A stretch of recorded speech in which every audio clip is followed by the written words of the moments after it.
Hello everyone and welcome into yet another live stream. Today I'm going to have fun. Yes, I know, it's been a while since I've had fun. But I'm going to have fun because I'm going to start a new project. Among all the other projects that I have started, a new one. But this time it's a project with a little bit of history because it's something I've already tried to do once a long time ago and now we're giving it a second try. And this time I'm a lot more hopeful because I've learned from the mistakes in the past. I've gotten a fair bit more experience and I think it's time to revisit it. And that is the multi-app, which will be... Hi, Kami, hi, Deidu, hi, welcome. Which will be...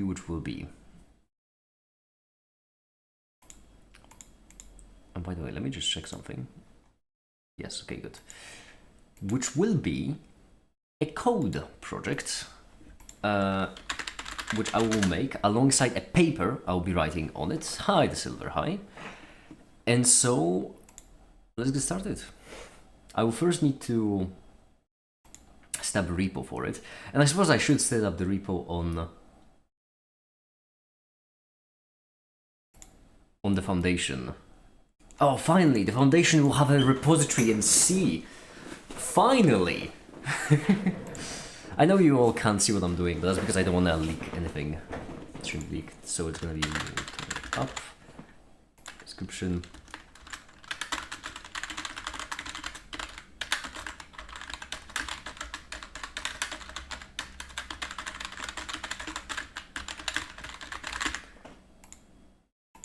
You'll need to excuse me for a bit. Actually, I haven't coded in C in such a long time. I really hope I will remember.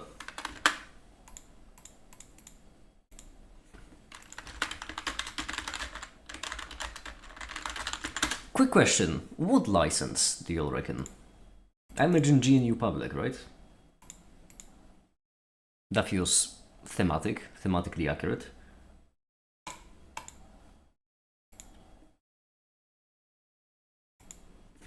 Hold on.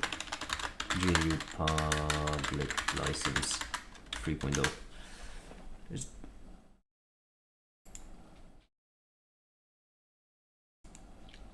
It's a fair bit longer than I remember. But I would say GNU feels thematically accurate. Alright. Let's get started. Yeah, I'm creating a repository via GitHub. Because it's easier, I don't know. The point is, there we are. I haven't done anything in C in, I do believe, literal years by now. This all goes back to a project, a really old project of mine, which is the multi-app and the Ventum engine, two of them together. The multi-app was precisely this. The Ventum engine was the centerpiece of it, which was a graphical engine for rendering graphics I've been making. It did nothing. It did absolutely nothing. It was, I don't want to call it a failure at the end because it was functional, which just wasn't useful. This time, hopefully, it will be different. And as I mentioned, alongside making it, I will be writing a paper on it because I want it to be useful. I wasn't sure if you asked already, but not to help you learn anything. I think it did. I think it did. I do believe so. I don't think I would be quizzed on it because my maths is still horrendous, but I do feel like leaving the talk, I feel like I had more concrete understanding of the idea of the paper as well as what it was about.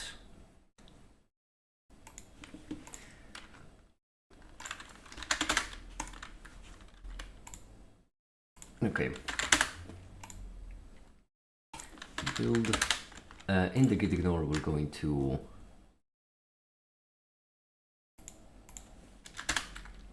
ignore build. Anything inside? Does that work? Yes, it does. Beautiful. That's what I want to hear. Basically, allows us to create anti-commutative multilinear thingies. I imagine that's the medical term, thingy. Okay. As I have mentioned, I already did a bit of planning, but only a bit, not much here. And so, I kind of want to write it as I'm coding it because that's a lot more my style. So let's start with some very basic boilerplate just to see if I still got it. We're going to, for now, do very basic boilerplate because, well, I want to make sure I can still compile things. And let's know the animals. Let's do a return a 0 instead of void main. That's a lot more reasonable. And then let's do, this is a successful test. Bollage.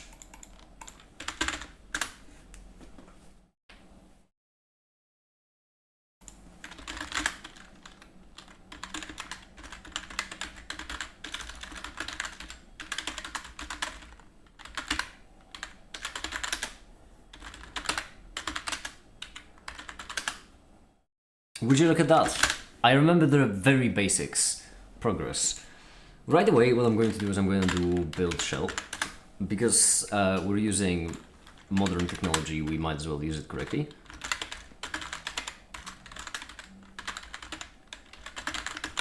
That would make this a lot easier. And then includes we're gonna have from the include. And then linking from the source, which I do believe is respectively I and L. I for include and L for source. In which case I'm pretty certain I can just do main. Can I? Hold on, right. I cannot. Would be too convenient. Fine.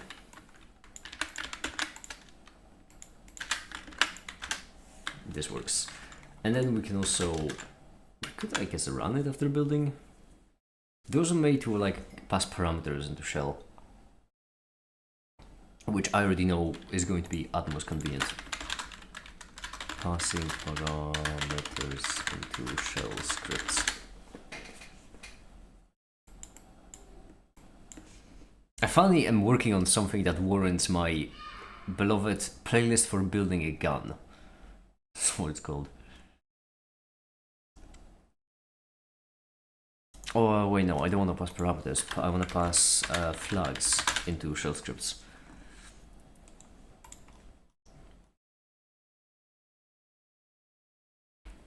So according to Stack Overflow,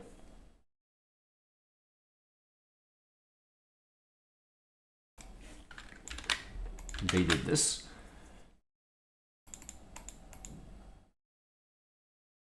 What is it? Whoa, that doesn't look real. That doesn't look like real code. There's no way that's real code. There's no way that's how it's actually done.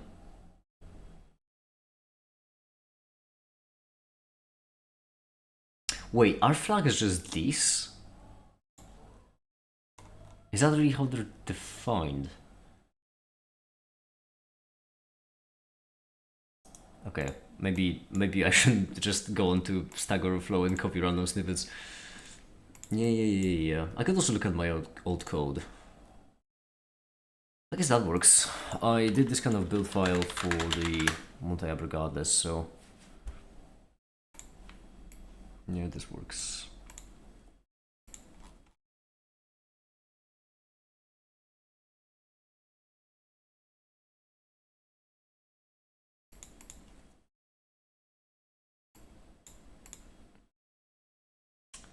It does some build shell.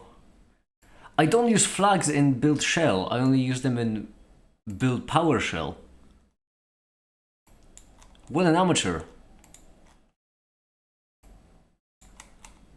Oh no.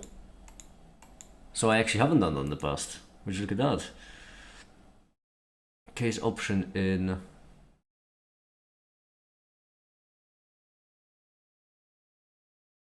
Wait, what? Hold on. Apparently this will be the syntax.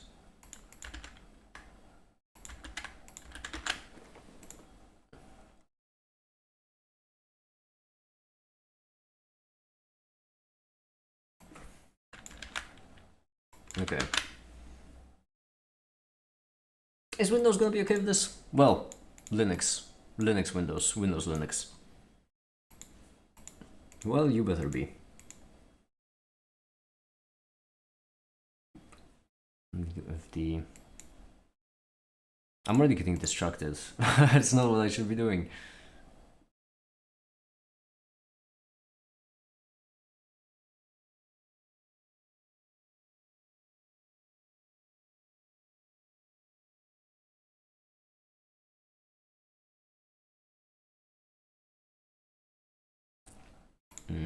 I want something simple.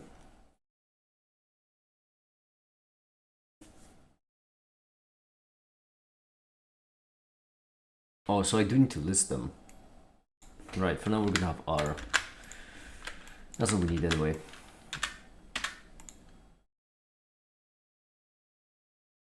R to run. That's all we're gonna have to simplify it. And then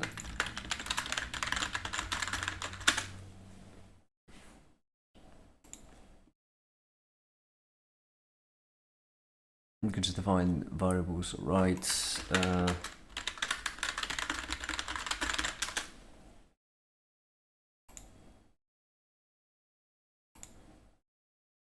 Can I just do run this? No, that's not the right word. This. I swapped letters. Run this sucker is equal to false, and then if we run, then run this sucker is true, and then just do if run this sucker, then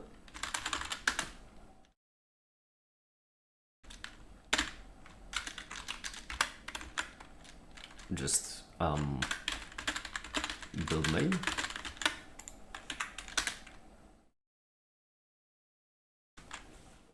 That's not how you set variables. Gotcha.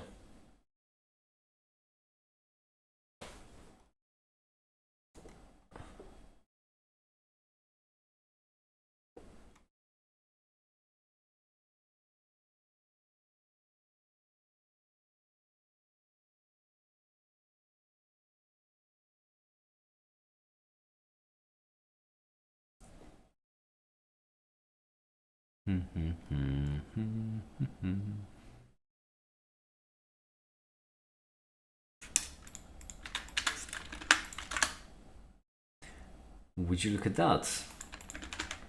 That's awful, but okay, fine, I get it. Okay, great. So condition has to be in square brackets. Command not found. It doesn't have to be in square brackets, that just didn't work. Why?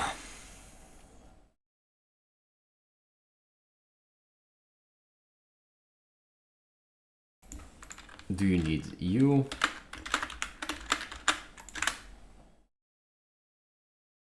Command not found, that's fine.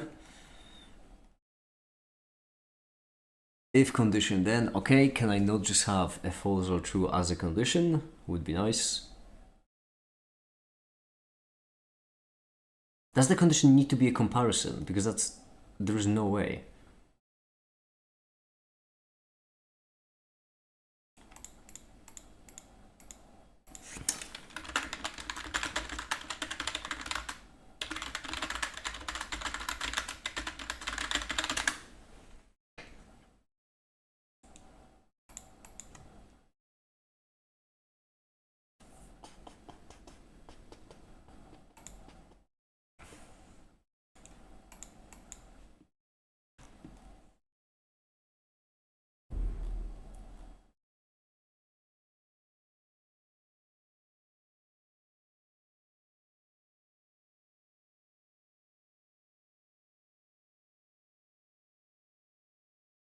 Okay, so there's the equal, not equal to... There is no way what I need to do is this. There is... That's so dumb. Okay, good. There's no what I need to do. $sign, when in doubt, add a dollar. False, command not found. Yeah, that makes sense that it's not found. Don't mean to be that guy. This is the condition. Stop trying to run the condition. What are you? See? You're not them. I feel like I'm being lied to by the internet. Which is weird, because the internet would never lie. Why are you trying to? Oh, you're breaking here. Wait, no, you're not. Run 19. I was correct. You are breaking here. Why though?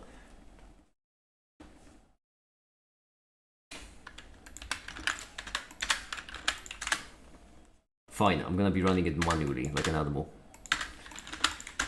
This works. Good enough. Sure. Upsetting. Very upsetting.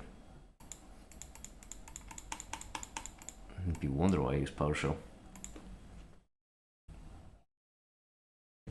Alright. So, what do we need first? First, we would ideally like the boilerplate required, and I do have a setup in mind which I'll use.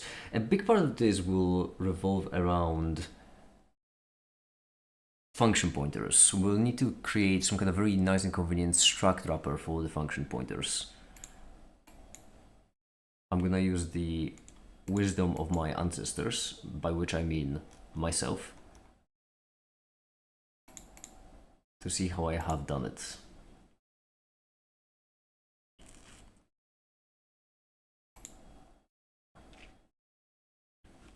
Okay, first of all, we can do the simple things, which is the includes.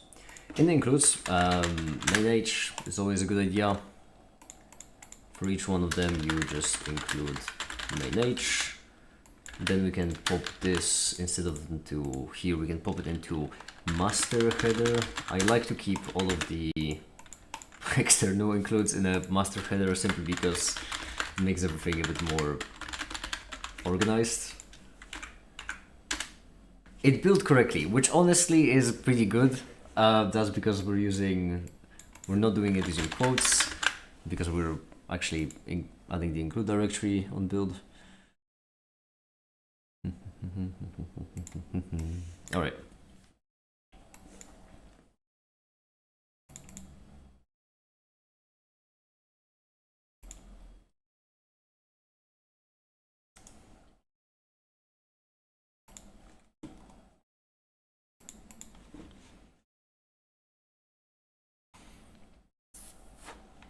Yeah, okay, so it is the type of struct util. Maybe we should start with something as a warm-up. Text processing.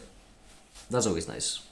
That's always very nice, and it will always be a really good idea. So first of all, type def struct, and then let's do util string.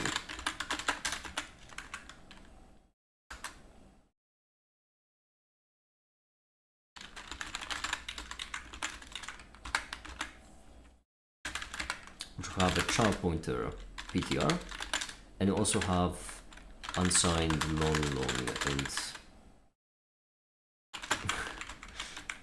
just size of ptr.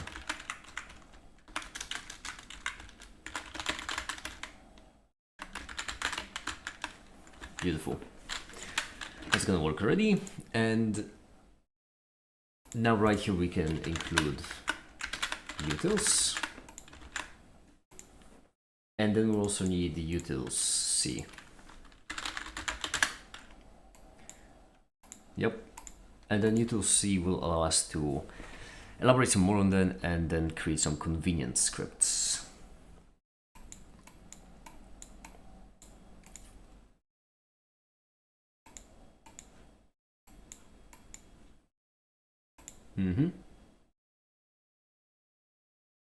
Actually, so string is useful, obviously, but what I have found really useful in the past as well is word. I know it's technically word, using word here it could be a bit of a problem. It's fine. Word, then sentence,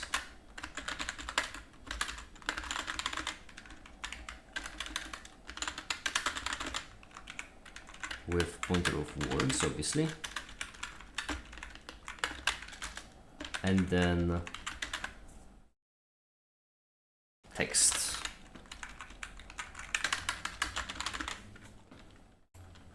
The reason why this is useful is because this really makes it easier to divide text into different separators when you need to move a whole bunch of data around. So you can just have a list of text with separators. I mean, frankly honest, it doesn't even need to be text, but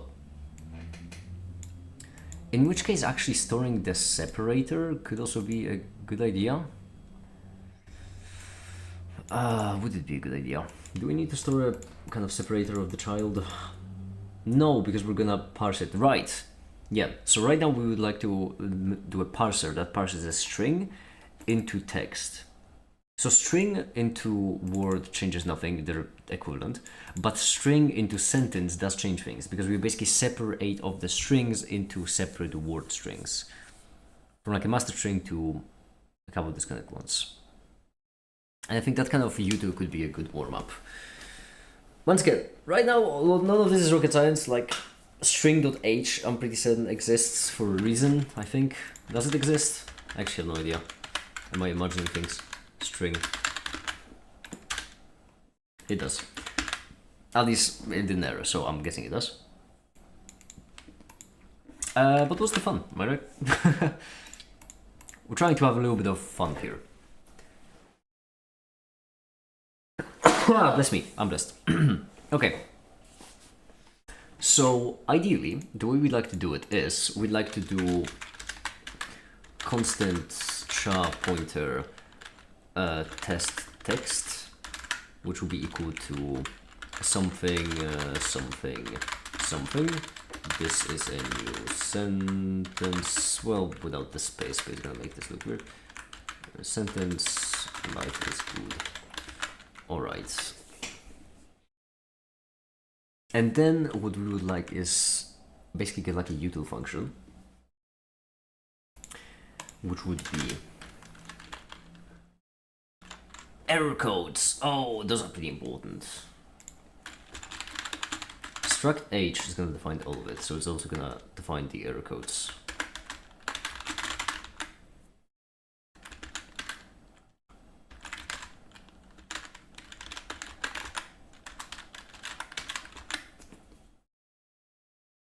And then we're gonna keep adding errors as we find new ones that could arise.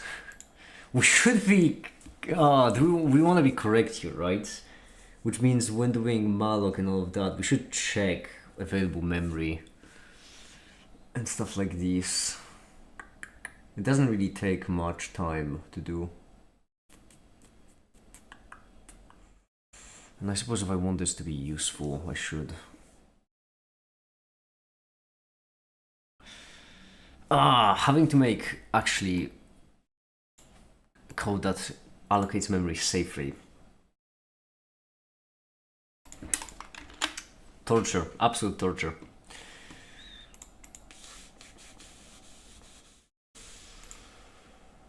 Alright, utils is going to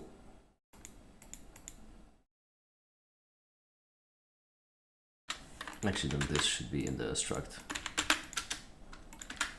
And then utils should just include struct. Now you might be wondering, why aren't these structs in the struct and why is struct full of defines? Don't worry about it. Util is meant to be for things that are utilitarian, struct is meant to be for things that ensure compatibility with basically other systems that will be linked. So the goal is that in the future, you just, if you want to connect something to multi-app, you just include the struct header file, and based on it you build however you want according to documentation. And you don't actually need this. None of this will be publicly exposed, and if it will be, then I will just move it to the struct.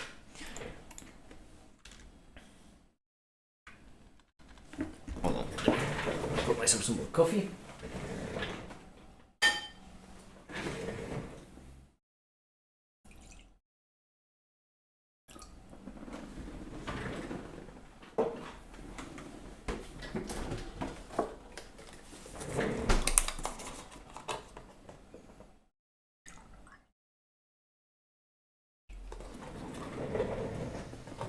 And first, I suppose we could do the simplest possible task of just separating off our string into words.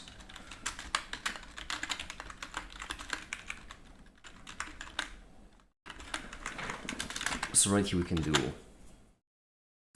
I've already. How am I already forgetting? There you are. Okay, text parsed, and then for int I is equal to 0, I is smaller than parsed size of ptr, I plus plus, and then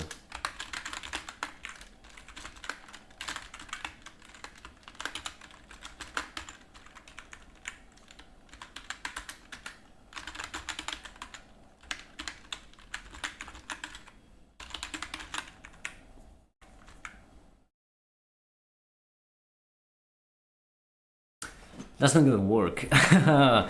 That's for each sentence, which means that we would rather have 0 ptr I ptr. Yes, so right here we select the sentence, and we're only gonna do the 0 sentence. Then we select the word, so we go over all the words, and then we actually have the text, which we print.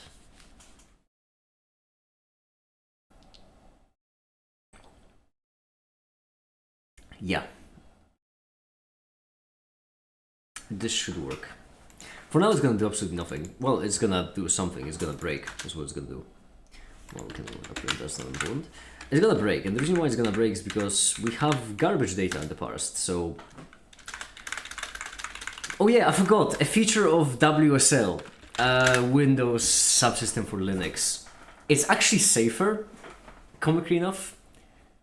No, that's not a good thing.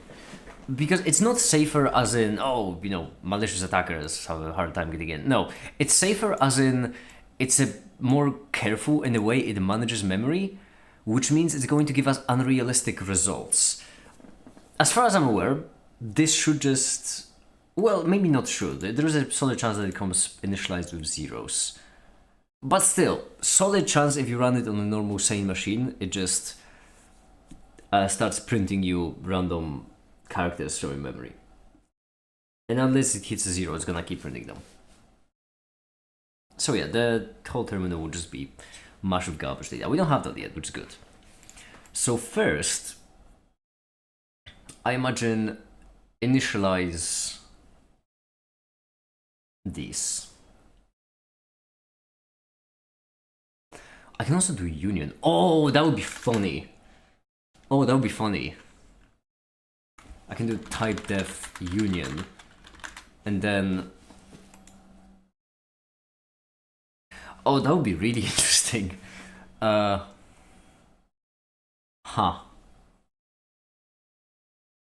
Union is such an obscure thing, and let's do ptr size per.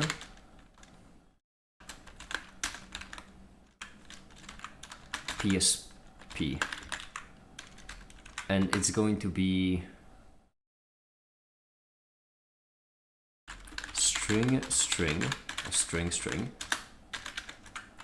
There's going to be word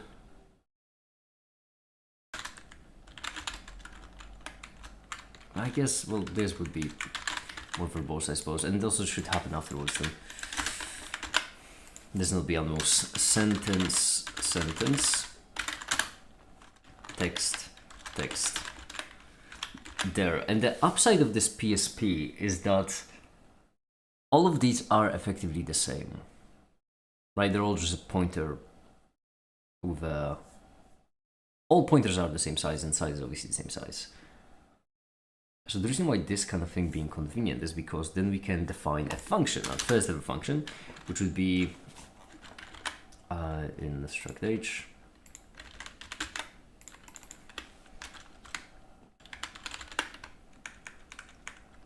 I think honestly int should be fine for this. Let's not get too carried away. Init PSP which will take in PSP, as well as type. So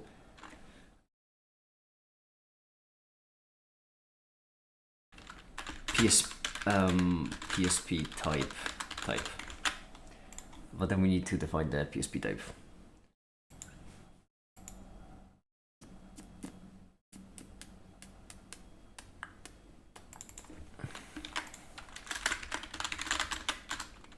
Once again, we're gonna go with an unsigned, honestly right now unsigned char. That should be enough, unless we ever go above 256 of those, that should be fine. Hi there, Andy, hi. So we already have our first utility function to make, which honestly makes sense. And that is you.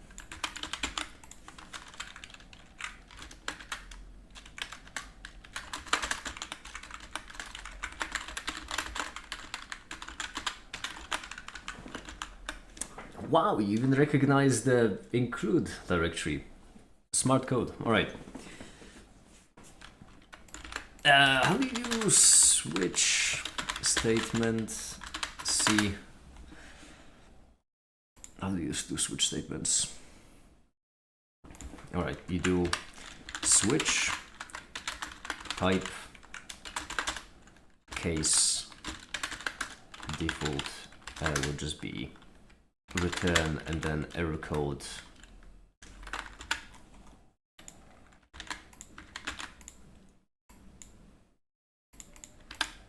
We return success normally. If we run into default, which basically means unspecified, then we do error code unspecified.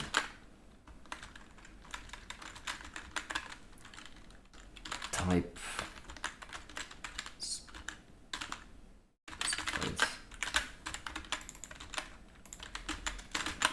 yeah, just like that, we're gonna keep on having errors. And hopefully it's gonna become more verbose with time. Okay, brilliant. Now 0 is going to just be void pointer.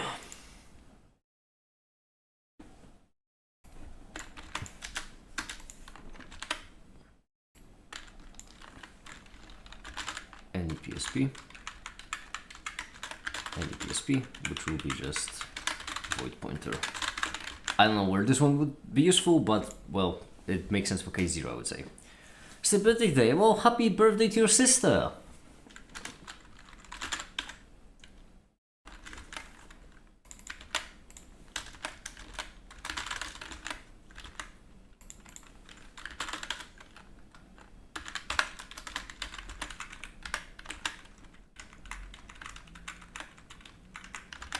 I guess this should be pointer, I just realized.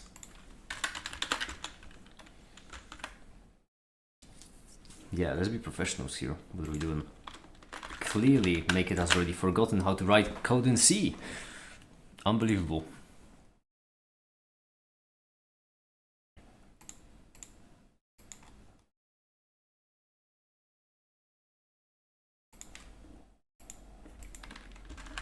Case 0. In case 1, which would be... Oh, once again, we shouldn't do case 0. Right. Any, so PSP, any 0 PSP string where it's gonna be 1 word sentence text.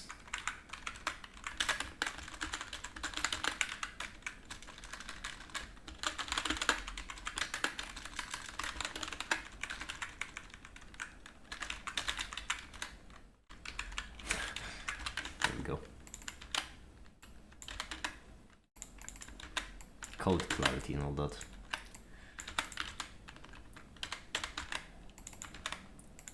Word, sentence, text. And wait, I'm an idiot, am I?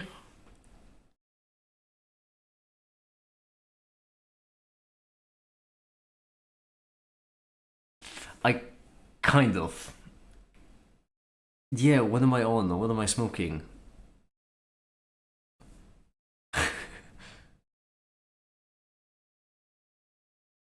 What am I smoking? I am such an idiot.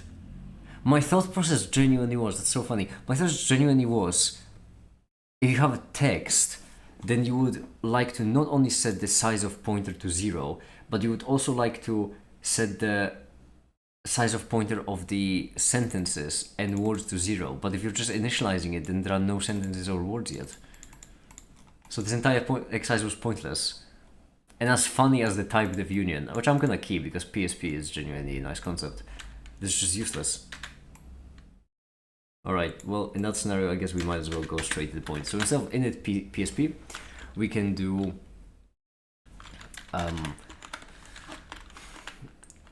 allocate, or actually parse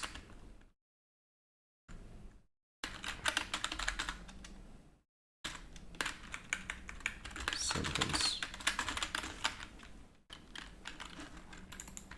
And what this will get is this will get text. It will also get a char pointer string. Text like this. PSP is honestly scripted enough.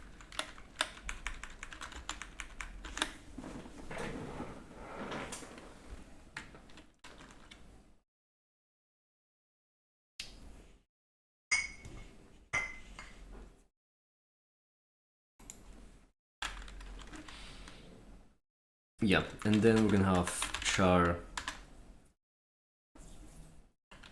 sentence separator and char word separator. Anything else required? Not really.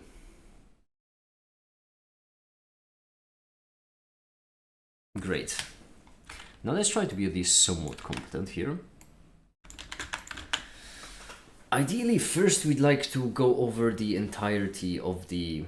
Actually, no, we want to be... It all depends on how long it calls to reallocate buffers take. We could actually do math on this, but that feels like overkill.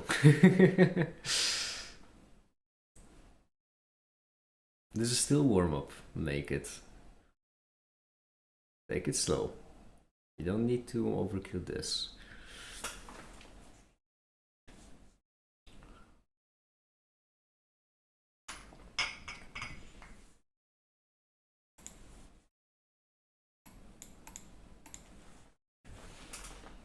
Joel's paper on amortized analysis is on my mind heavily right now.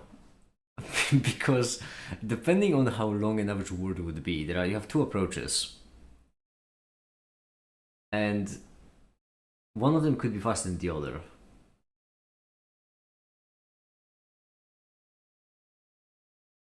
But it all depends on how often you would call to reallocate. So with small words, I could also go with the simple approach. So basically the simple approach would be size is equal to 0. Then while size iterator is equal to 0, while string iterator of the string not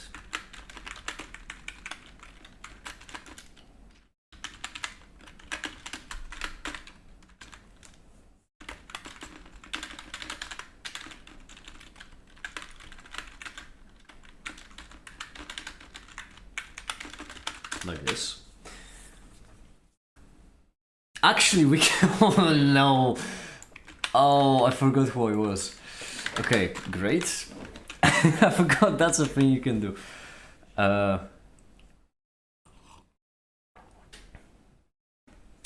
Oh yeah, init PSP is a bad idea, but free PSP is actually a pretty good idea because in that scenario that will depend on the structure. Yeah.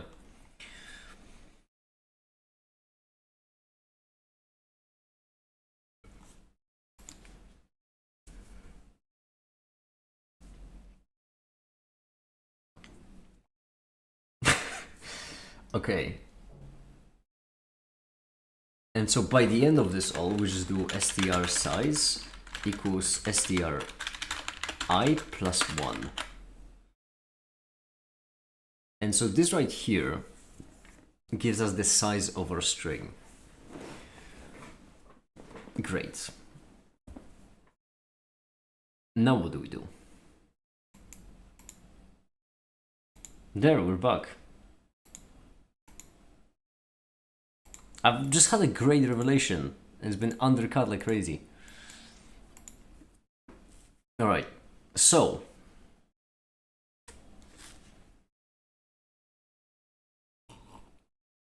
my great revelation was, if we just copy the string into the, like, as we have the text,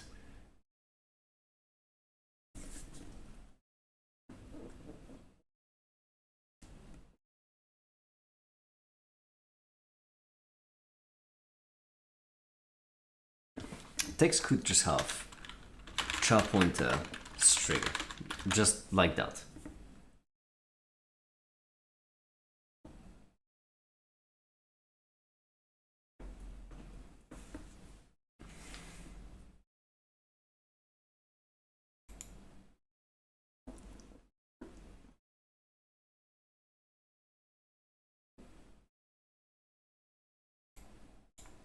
Yeah, I need to reorganize this a bit.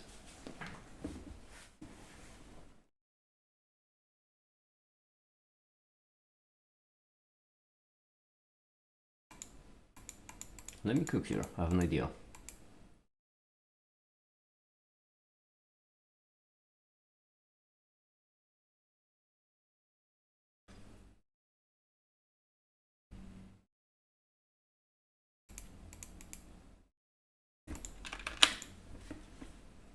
Do I just need to draw it out for myself? I know why my brain is lagging behind so much.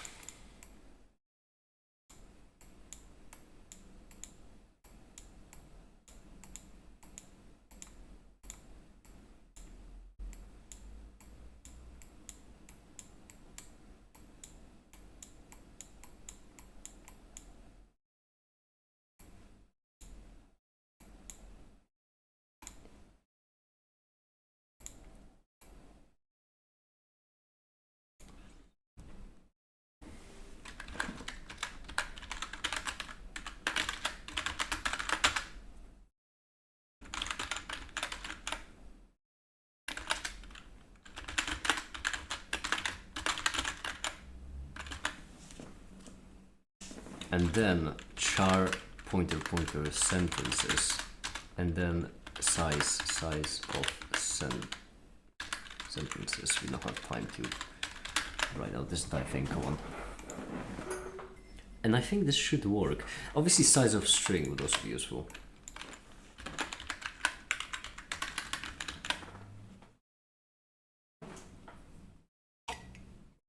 That's a lot nicer, a lot more elegant.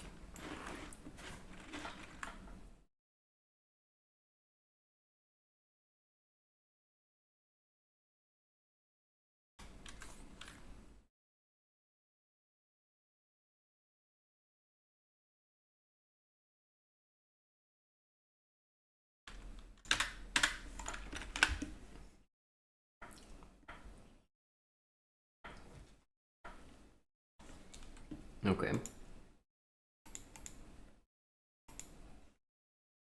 Now we could just do implement a string copy, but I could include it, but I'm presetting this in string.h, and it's a point of pride for myself to include as few external libraries as possible. So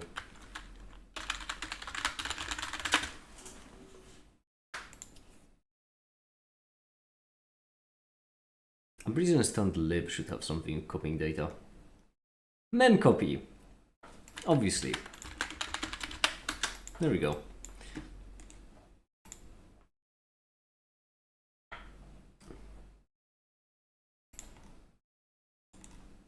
Sure. Oh, even better.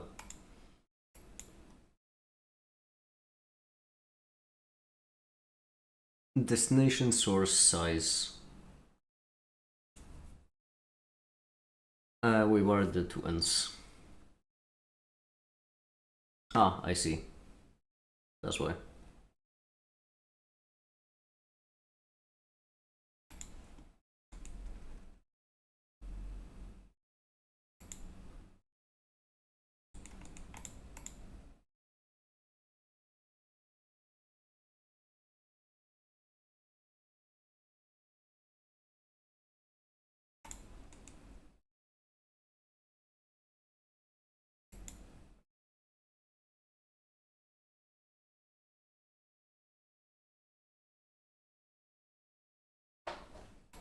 Okay.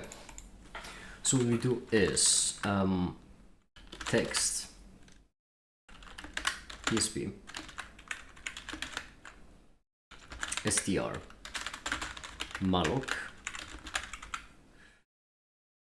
Percentage assumes an empty PSP. Important to keep in mind. And then str size. In which now we also don't need str size. We can just use PSP size of str.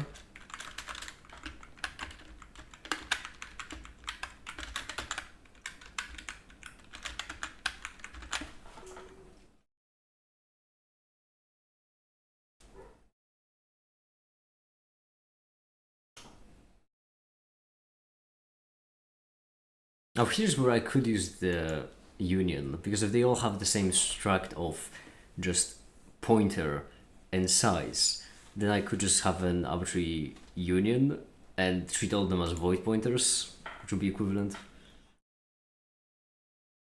And just have a single function that's like a smart alloc. It would mean that instead of typing this in, I could just type in, smart alloc PSP, and that's it. There will be no difference whatsoever. And even then, there's could be possible that the compiler would scream at me, so I might need to cast it to like PSP and whatever. But it's fine. We malloc, and then we memcopy. Hi there, Adrian. So we memcopy from destination to source. So from str to PSP str, and then n, if I'm not mistaken, tells us how many bytes, right? Okay, you're no help at all. Cheers. How about PSP size of string? Great, that has been copied. So right now all we achieved is copying of the string.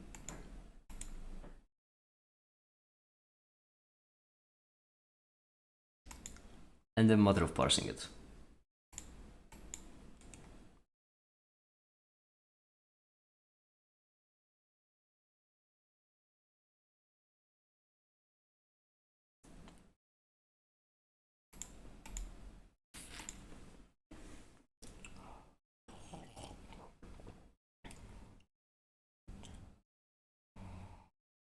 The thing that is a bit upsetting about the warm-up is everything I'm doing right now will be useless.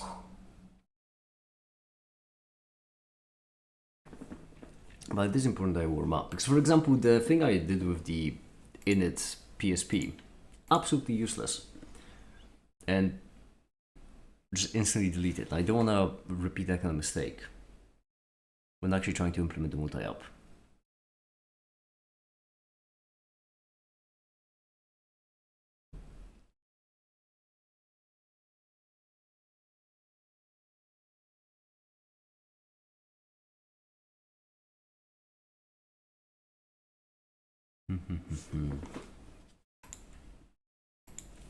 Hold on, let me see something quick.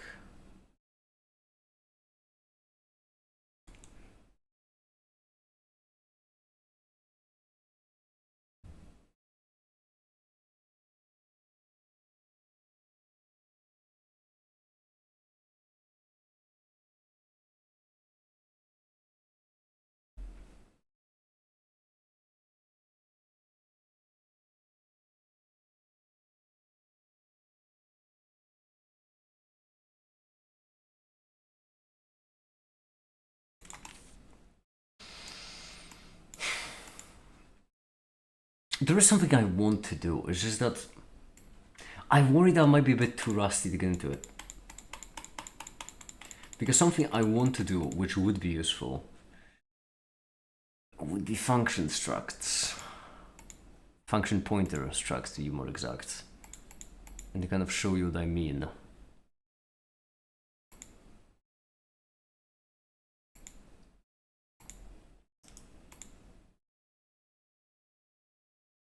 That won't require also us figuring out how to link a shared object. Which I suppose would also be a good start. Shared object is something I need to link regardless.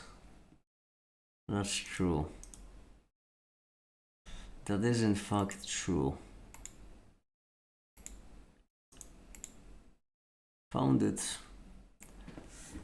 In my old MQT multi-app, this is what I've used, for example.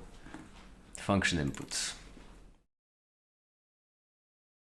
This one was for loading of data. Wait, I actually don't know what that was for. Why does it have mouse X, mouse Y, and window X, window Y, and at the same time a pointer to a function load file?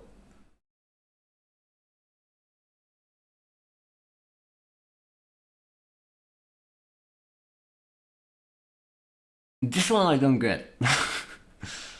What was this for?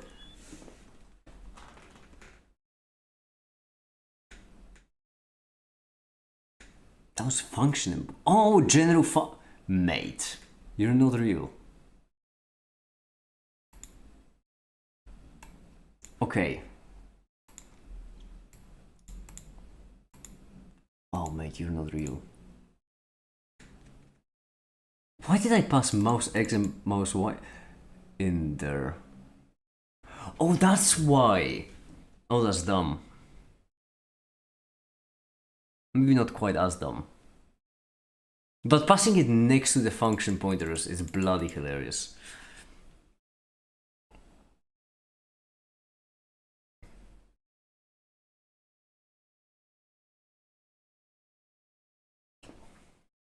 Okay. Let's try to get a little bit more practical. I feel not quite as rusty.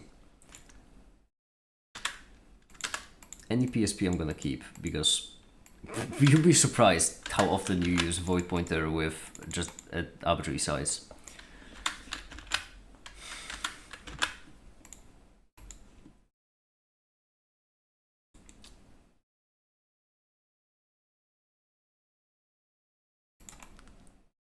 For now, let's try to get this started.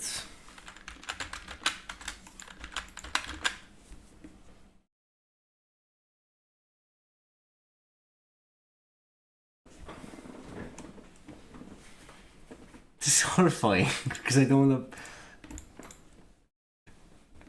to. I genuinely haven't done anything like this for years, and I just have such executive dysfunction at the moment. What are you trying to do?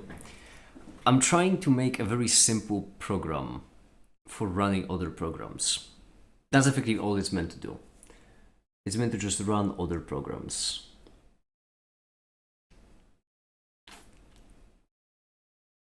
The tricky bit there is that I don't know exactly where to start it.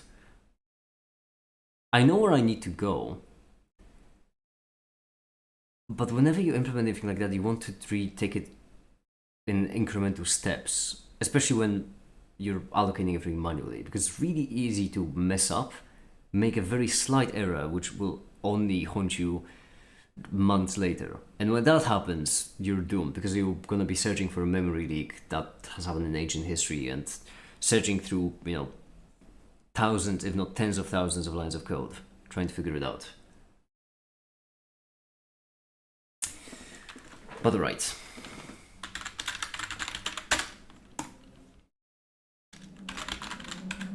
For now, the simplest. Init and cleanup.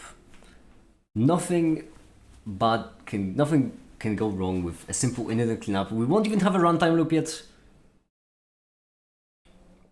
That'll be for the future. For now, just init and cleanup. On init, we will want to load in modules. On cleanup, we'll want to free modules. So on init, we're gonna create a couple of structures, and on cleanup, we're gonna destroy them. That's gonna be the entire program.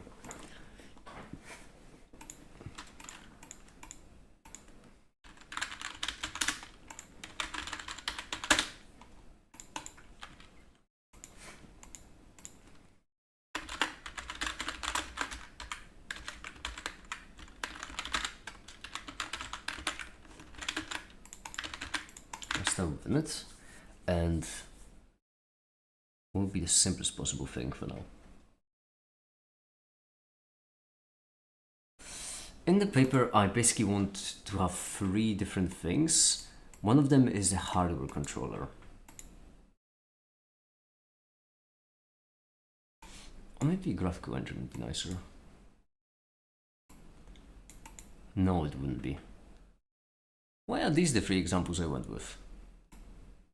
One of them requires a shared buffer, the second one requires callbacks, and the third one... Okay, third one is pretty simple. I don't know why it's the third one.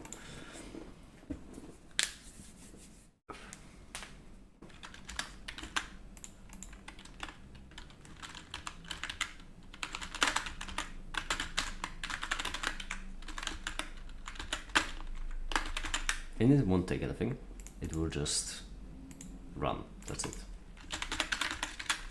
This, and right here we're going to initialize it all.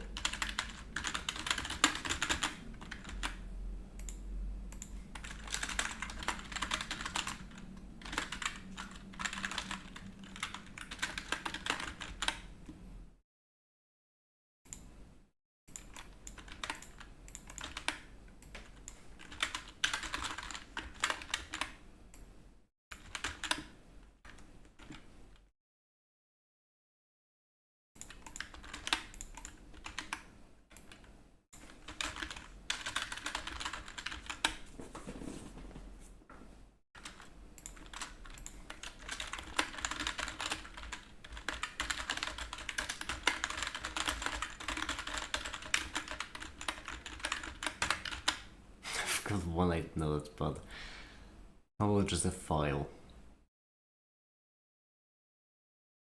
Maybe start with a simple module representation. So when you have different resources, what we could do is we could have these different resources have different owners. Owner of each resource could be a different module. Keeping track of, not the entire system will be able to keep track of everything, but this would allow us to also keep track of what each module requests.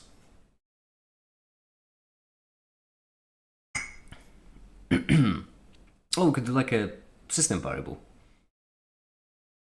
That feels light, that feels simple. That feels pretty easy, doesn't it? Feels a bit inefficient. But other than that,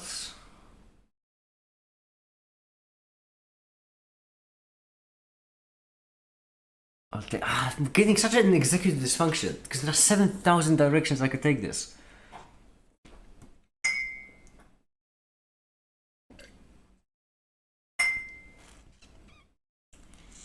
I need to start with something that's concrete enough for me to implement, but vague enough so it will be easy to change. At the same time, wouldn't really cause any problems in the future.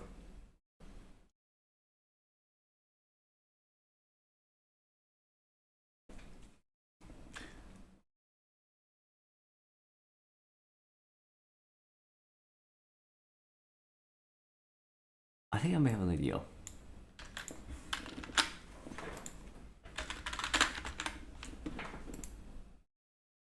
In the build, we're going to make modules. And what we're going to do is we're going to add model.mkti. And what we're going to do is we're going to start adding ghost modules here. That is, we're going to add Yeah, that's the quotes. This one I think wouldn't mind being human readable. So what we're going to have is self A. Now double quotes, sure, they look fine. Might as well. Self A. And we don't need to put any end of line separators. We already have an end of line character there. We can. That's the nice thing. We can make this both human readable and easier to use. And we're gonna first of all have a dummy module template, which will be wouldn't be F. Would I guess technically be a G. I suppose technically would be a G. Okay.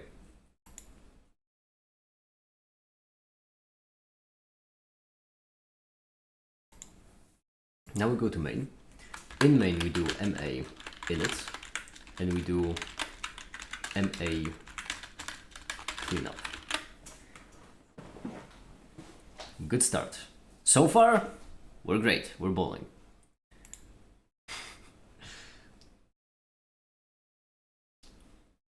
I kind of want to add another header, but we already have so many headers. I suppose it's good to keep them organized, but I'm kind of tempted to add in system H. Later on, it will also have system C, but not now. And in system H,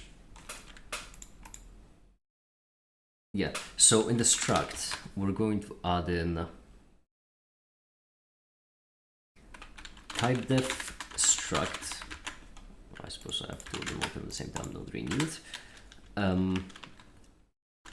Sys, and then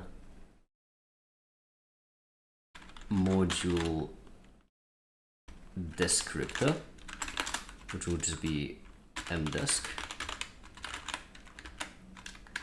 and it will contain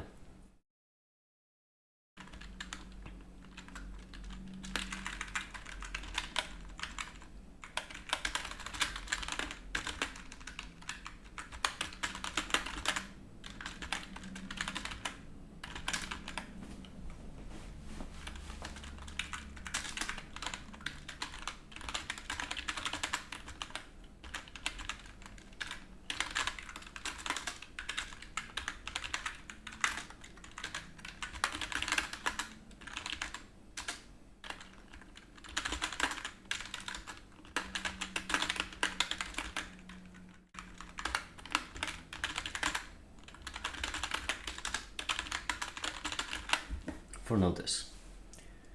The reason why I feel comfortable starting with this is because this is something that we can very easily expand on later. It's a module descriptor, which is basically, it will be a struct that keeps the descriptions of all of our modules, which means that this will be the part that is responsible for keeping track of how many modules we have, what they all do, etc, etc. And the nice thing is that it's easily expandable. If in the future, for example, we want to add descriptions that we somehow get, then we can just do this. Desk, no worries, it works just fine. Very expandable, very simple, very trivial. Now in the system, we're going to actually define it. So right here, we do struct h, and then we do mdesk pointer mod descriptors.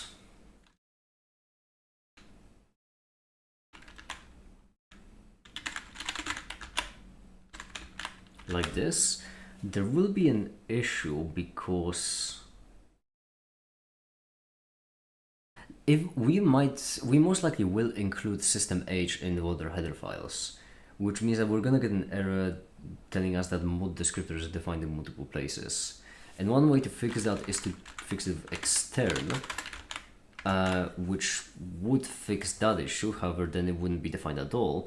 And to fix that, I'm pretty certain what we need to do is we need to just add system C, which would mimic the header file by just having this be specifically defined.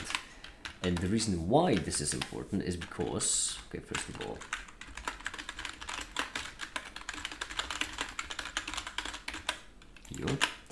the reason why this is important is because then with this mod descriptors defined, we can go into the init and we can first initialize it.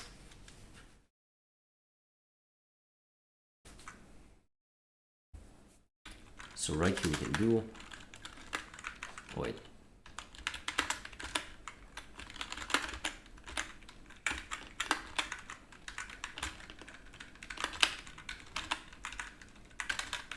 Okay, I think I finally may have found the groove.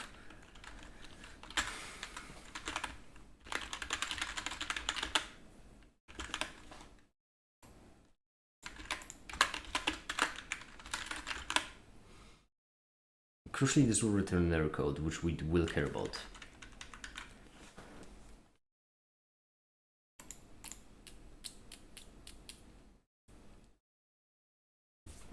Okay.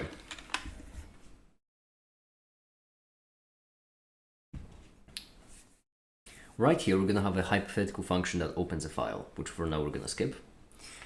Hypothetical function that opens a file and copies it all into a string. So, hypothetical function that opens a file into a string, like this.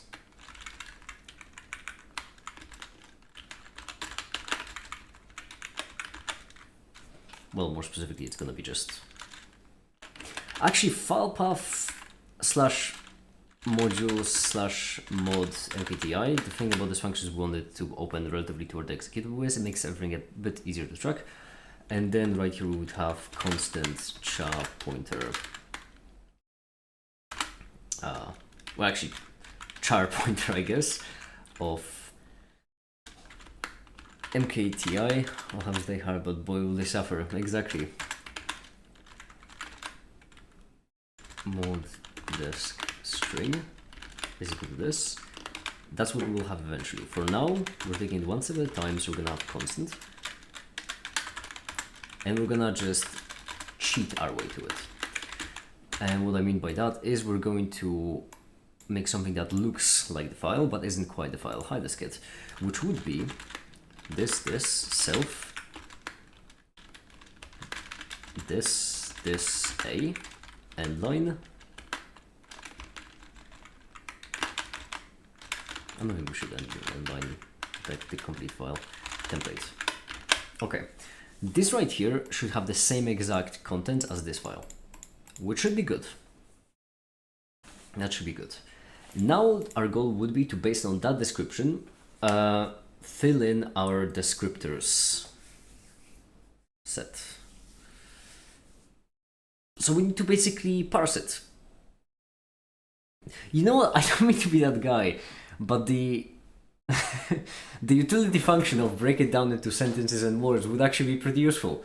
Because if we strip all of the special characters, like if we strip the quotes, for example. First of all, quotes shouldn't even be there now I think about it. They add absolutely nothing. It's human readable either way.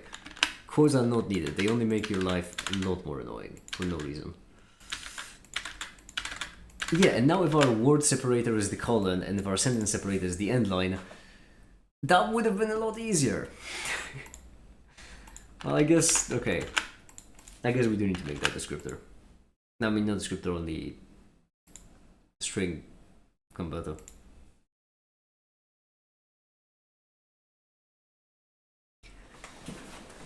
Fine. Sure. Utils.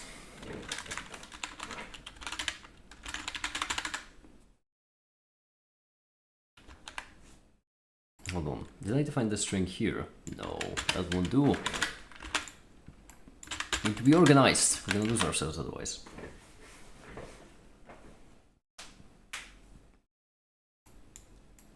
In the paper, I'm not actually gonna use I'm not gonna mention the convenient scripts because they're a bit too simple.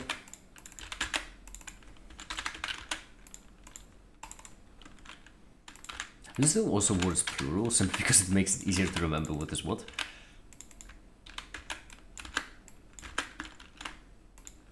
Add paper, yes. You heard correctly.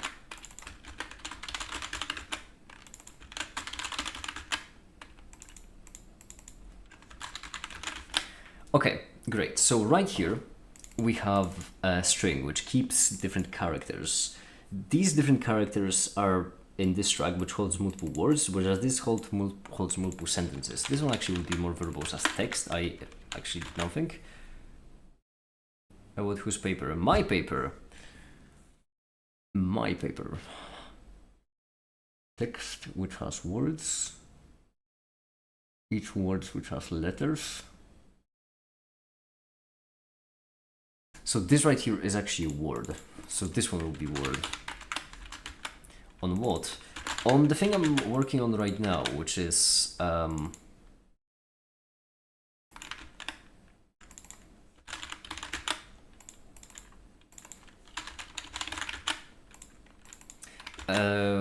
it's a computer science project making a kind of program handler in a way. It's difficult to explain. It's one of those things that until it works, it will be difficult to explain. Once it works, then it would be explainable. So far I haven't even started and it has 3 pages. Slowly getting to work on it. Words. So this is sentence.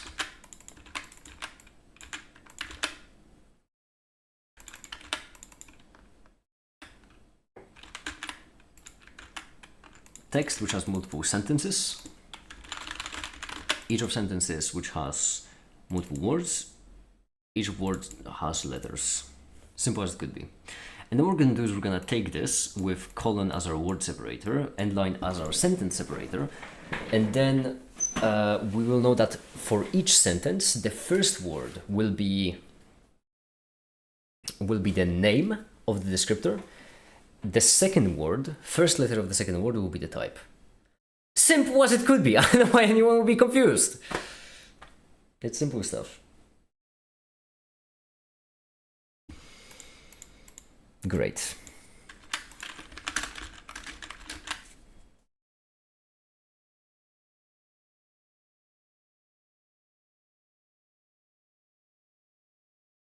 All right.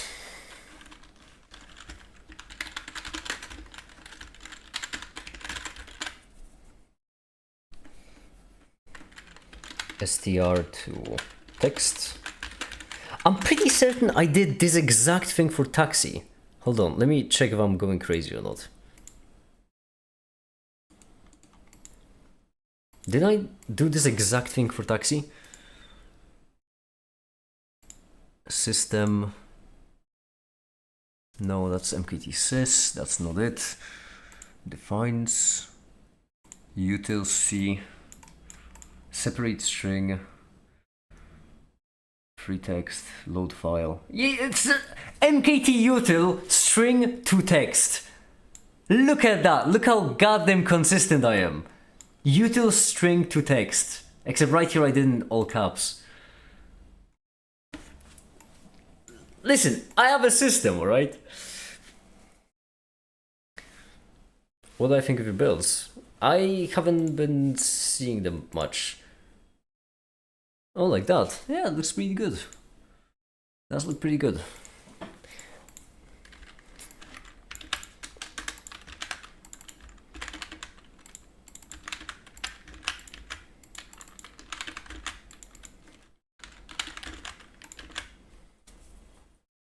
Okay. String once again is exactly the same because obviously this. And now instead of you being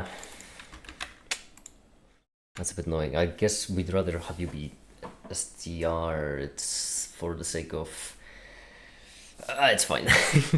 It's absolutely fine. You will take str, and then you will also take text pointer, text. And then you will also take char sentence separator, and once again char word separator. I suppose the warm-up may have been a little bit useful because that's what we're doing now. Okay, great. We'll go back to utils.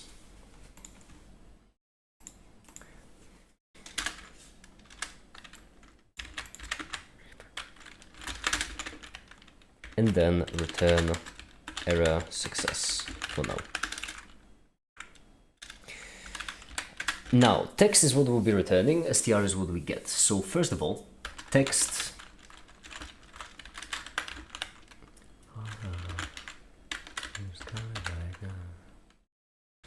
Hi Joel, hi. Hello. How you doing? As you can see on stream, Joel, by the way, I'm getting started on a tiny, small, little itty bit of a C project. Oh, Mm-hmm. interesting. I sure do wonder what it could be. Yeah, it is that. And as you can see, I have a bit more of a practical and figure it out as you're doing it kind of approach. But I think I've established a good start, like a good starting point that's simple enough to actually get me started. There are a couple of things I'm a bit torn on, but honestly, I would. It's gonna be great discussing them with you, actually, because I think those are something that you will have very intriguing input on. Okay. But how are you doing? Because I did interrupt you. Meh. I see. I had a little bit of a kerfuffle, What a happened? little bit of an argument with someone Oh, because we were playing a game and I ended up winning twice in a row. And do you remember your explanation of fraud and the spirit of the law? yeah. Yeah, I do. Essentially, the person at the end of the game did a little bit of fraud with the rules of the game, and I didn't agree that it was okay to do that in the rules. But they didn't agree with me. And I think it might also be because they lost twice in a row, that in a way that they didn't want to lose a third time. That is upsetting, but well, that is games, right? So you can't let the haters get to, as I always say. So I finally managed to kind of diffuse it by just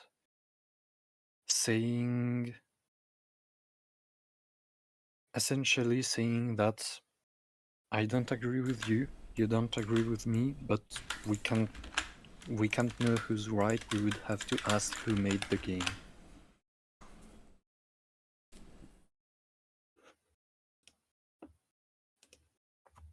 So it ended kind of peacefully.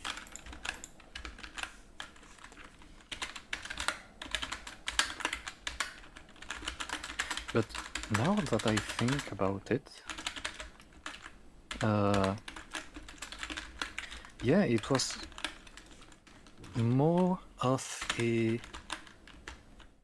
It was still a collected argument. It wasn't just shouting of or anything like that. That's good at least. Yeah. That's something.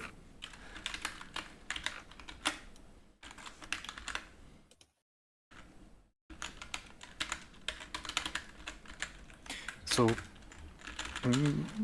I'm not in the best of mood, but it's okay. I'm really sorry to hear that. I don't know how to cheer you up here. I'm gonna lie.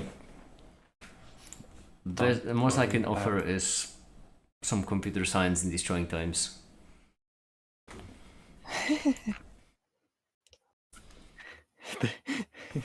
To be frank, that would be really good.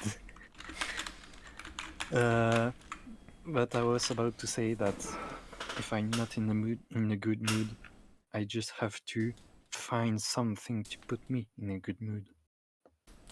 Oh, and I just remembered exactly the thing. And you actually reminded me of it. Outer Wilds soundtrack. I was about to suggest the Outer Wilds suite. Either that or Click Like Symphony. Oh, speaking of, I just reached the end of my playlist for building a gun. Have I really been at it for an hour and a half? Oof.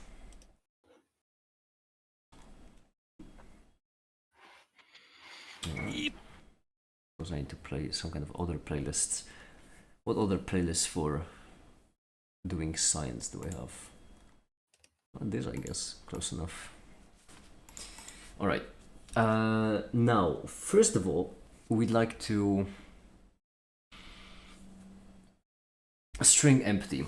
That's what we'd like to do. So, we go to the struct. We define a new error type, and this error will actually be empty PSP. That's what it will be. So right here on the restart, if str.size of string not, or if str ptr 0, although now that you mention it,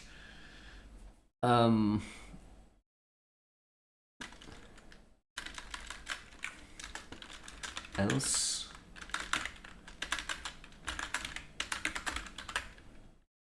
am I what? Elif is not a keyword in C. Is it really else if? No. I haven't done else anything if. for a while, so I feel like it's crazy. I feel like an old man with dementia. This is heartbreaking for me. Okay. What we do here now is we do str ptr 0 not. There we go. This should be enough to check if a string is empty.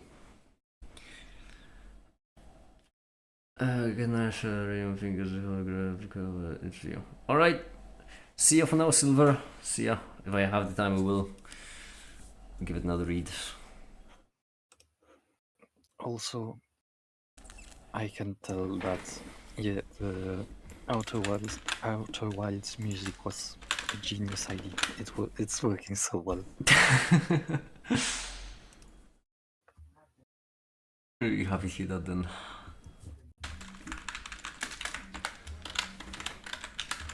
Text, and how do we handle this? Text, word, sentence. Sentences is equal to malloc size of sentence pointer, so just a pointer, times text size. This should work, I think. Okay. At this point in the code, we already have everything from goddamn scratch. I might be having a bit too much fun with this. That's the only problem. Fun police is gonna get me. Like, I'm genuinely just getting started and I already have 7 header files and 5 files of code. This is bad.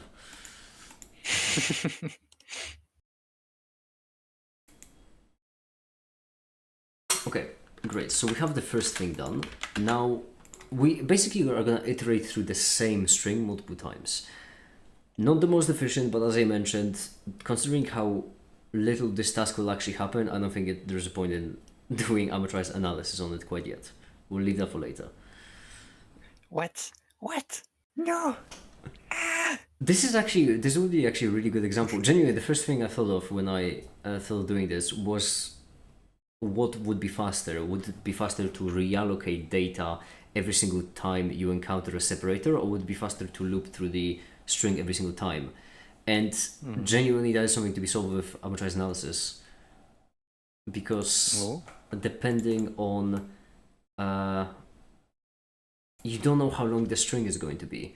And depending on how long the string will be, that's how many times you'll need to reallocate it. So in a really long sentence with few words, it's better to reallocate it. Whereas in a really short sentence with many words, it's better to iterate through it multiple times. Oh. Interesting. Okay, so every single time, if we find a separator, what do we do? If we find a separator, this time we have them all mallocated and nice, which means we can do text, sentences, and then we want size Windex.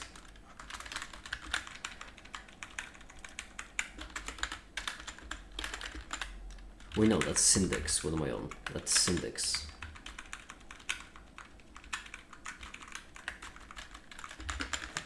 Now, what do we do when we encounter a Syndex? We want to iterate through the entire string from the last string sentence separation position to the current one. What am I doing actually? I can just copy it from my own code. What am I genuinely on about? I implemented this myself. Who am I scared of plagiarizing here? It's my own code. It's gonna spare me such a headache.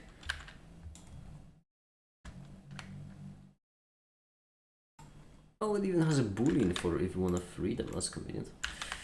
There we go. This is my own code I've made for this.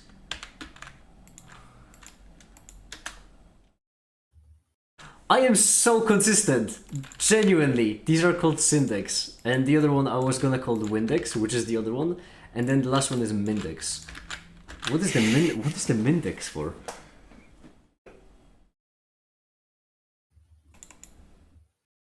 I don't know what the Mindex is for.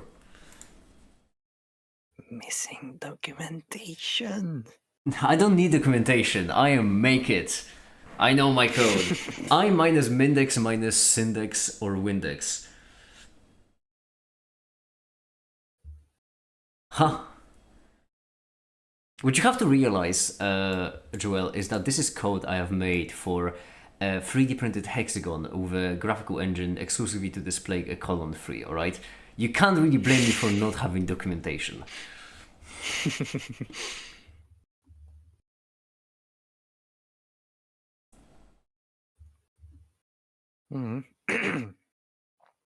Also offset, that's important.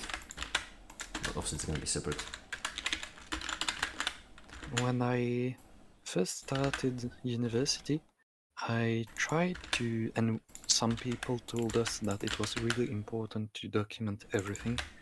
I actually started to try and document even personal projects, small projects. It's really good practice, yes, I agree.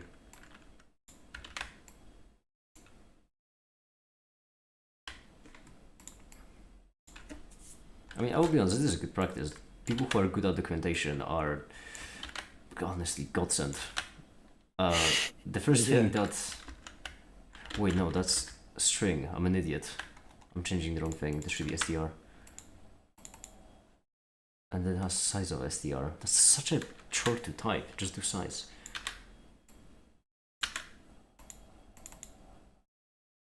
Okay, beautiful. Every string has to be replaced with str because I don't have time to type in the whole word string. This economy, that's crazy. And then text, but text won't be in the normal text because it's a pointer, which means instead of a dot it needs to have an arrow.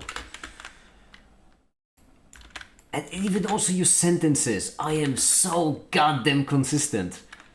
Considering how few things I actually have to swap over here, it's pretty hilarious. Now, question. Do I try to figure out how PastMakeIt implemented this, or do I just trust PastMakeIt? Holy, that's one hell of a question. I think I should trust PastMakeIt.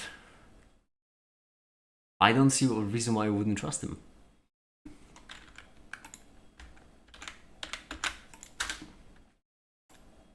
That is some self-confidence. Well, PastMakeIt has never wronged you before, has he? Okay, my bad. I said nothing. Why would I not trust PastMakeIt? Come on. One thing I'm gonna do is just an unbeatable argument. Exactly.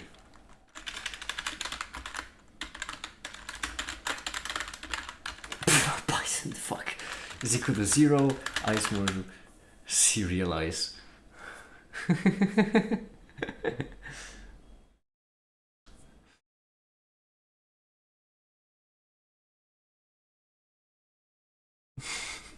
I is smaller than text size, I++, and then we do for the same thing about the j.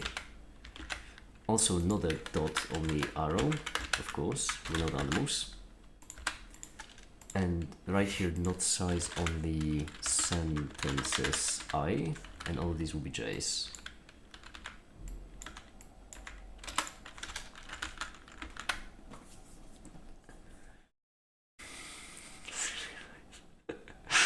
Okay, at the end of it, we'd like to free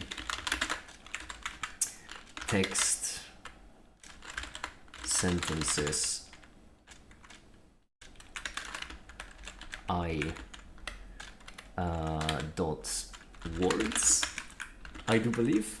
But before we get there, we want to free each word separately.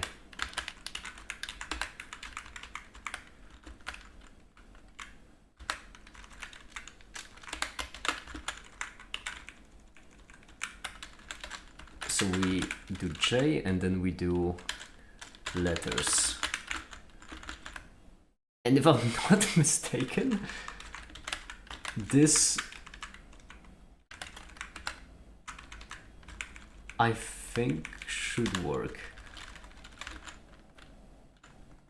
So we first free all the letters, then all the words, then all the sentences. We need to do it this way because otherwise freeing words will lose all of the pointers which tell us where the letters are, which is bad because then we have no idea what to free.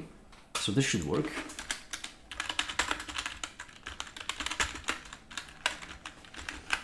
Okay, great. I'm scared to run it, but sure. The thing is, I'm on WSL, which comically enough is a lot safer, paradoxically.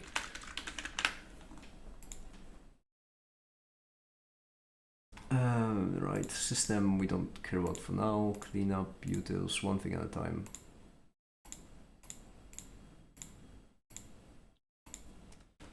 Okay.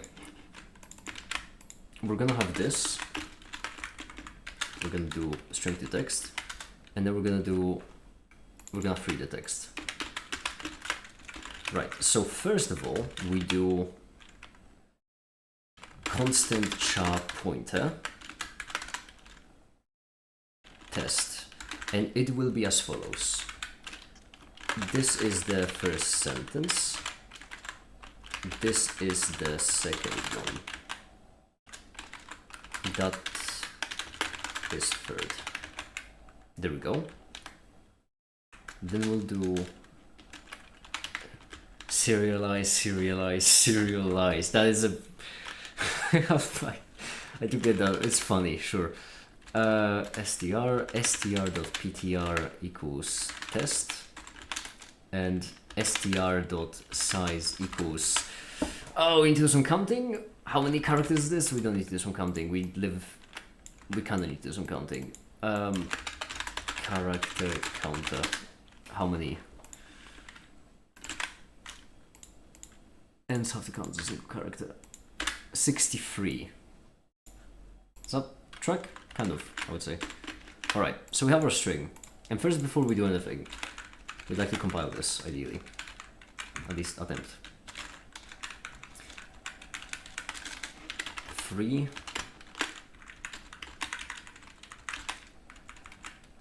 strptr. No, don't free it. It's constant char pointer. I'm fine.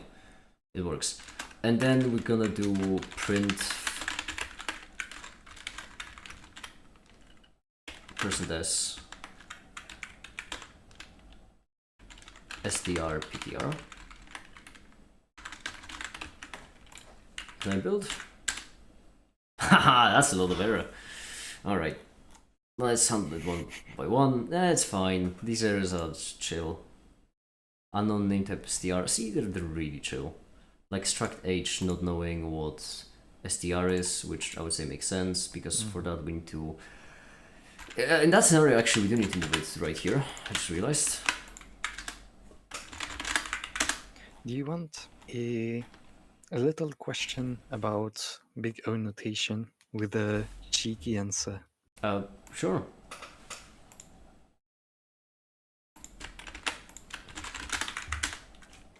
I sent it. Let me see. And you can do it in like a second.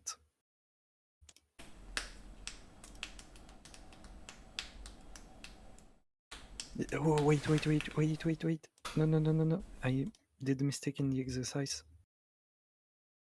It's theta, not O. Because otherwise it would be too easy. I don't wanna. I don't wanna do maths right now. I'm enjoying myself. Okay. I'm enjoying myself. Well then, it was just a funny question because actually my answer would just be that. Oh, Yeah, that's why I said it was Sure. a cheeky answer. Sure. Wait, what the definition of struct H? It's redefining str. Why? Why are you redefining str? Originally defined in struct H. Oh god damn it, you. Can you fix it? Wow, it did fix it. Would you look at that? I'm so smart, clever, and knowledgeable, and handsome, and also modest.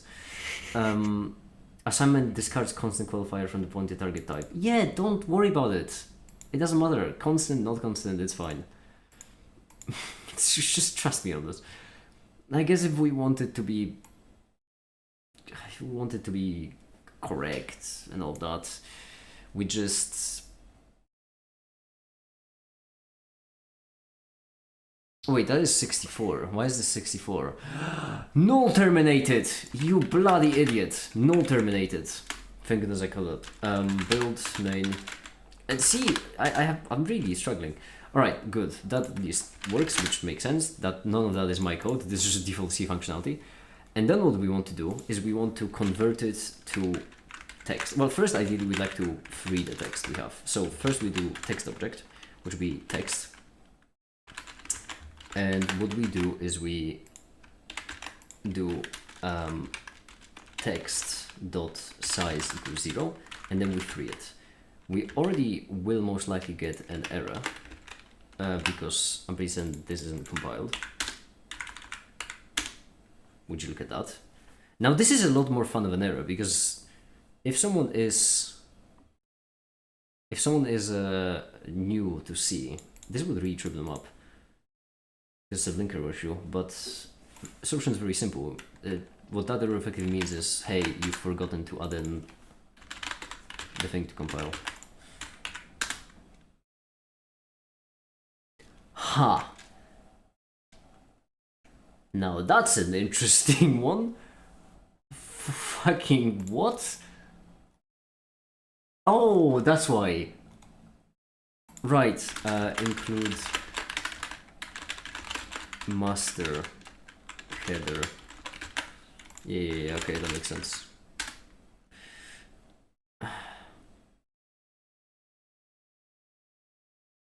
Conflicting types. Makes sense. No, they're not. Beautiful. It's not breaking, but once again, this I shouldn't trust WSL so much because WSL tends to be extremely resilient to memory leaks, which means that the memory leak could happen, I wouldn't even be able to detect it, which is quite upsetting. But this is a start. Now what I would like to do is I would like to run the string to text. And considering everything I've done, this should just work. We have the two separators. One of them is going to be inline, the other one is going to be space. There will be no difference from our perspective between... segmentation fault, core dubbed.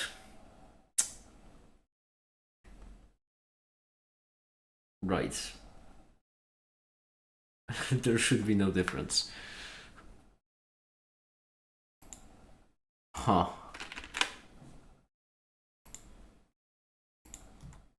What now? Out of curiosity, just lightly asking, why did you segfault? just like, you know, asking for a friend. I'm just wondering. Let's check some stuff. Print, and we're gonna have person D, txt. I, I, I was wondering why my music wasn't playing anymore, and I switched to Spotify, wondering what the fuck is happening, and then I saw that yeah, it was just me that stopped it like half an hour ago.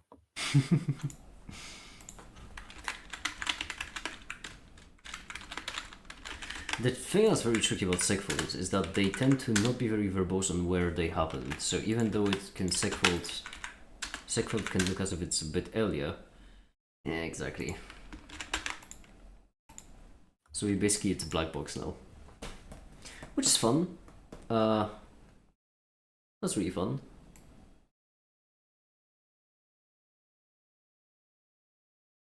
Cool. No, that's good. I mean, hey, we made it like solid 20 minutes before a segfold, so you know, that's like a new personal record for me, if anything.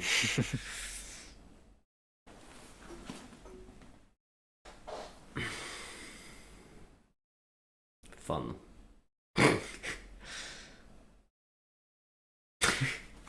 Cool. Cool. Uh-huh.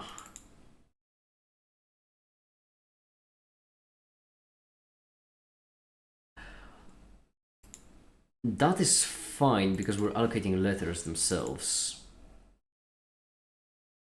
Hold on, where are we allocating words? We're not allocating words. Found the segfold already. That was quick.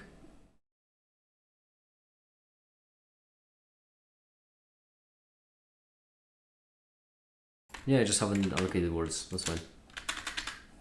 Wait, I am.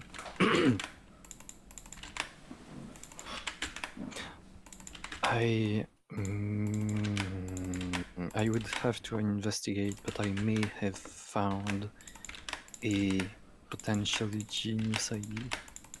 That's good.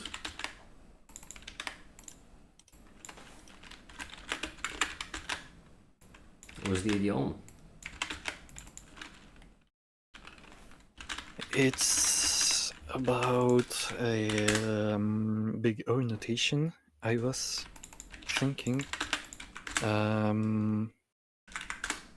I was trying to write just a very simple proof that n squared is not in O of n.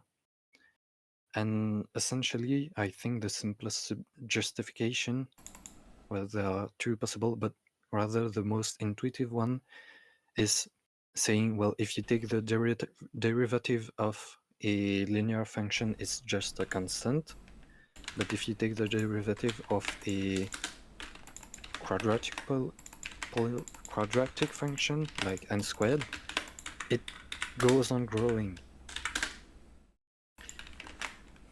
And so essentially at one point, the n squared function is going to grow faster than the function with constant slope. And so at one point or another, it's going to grow past it. But essentially what I just did is, in a way, say that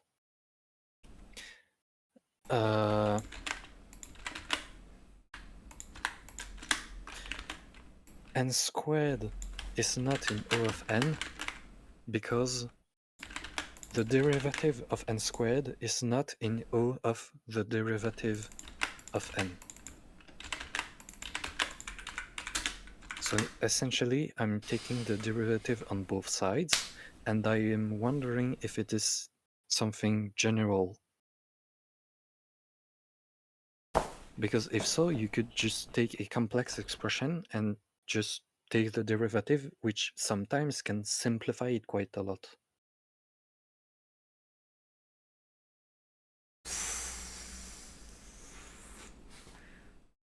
I fixed the segfold, and now it's only dumping the core.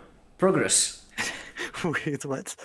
Really? Yeah, but that's because I'm freeing an invalid pointer, which honestly feels Oh, simple.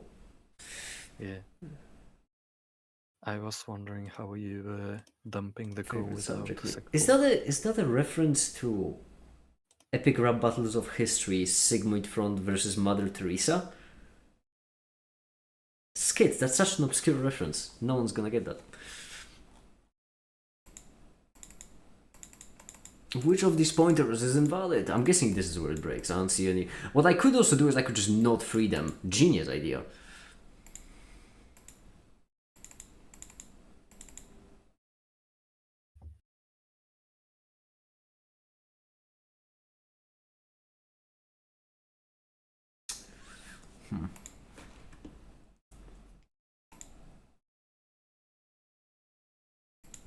I swear it has to break, because otherwise it would have to break like here, but there's no freeing here.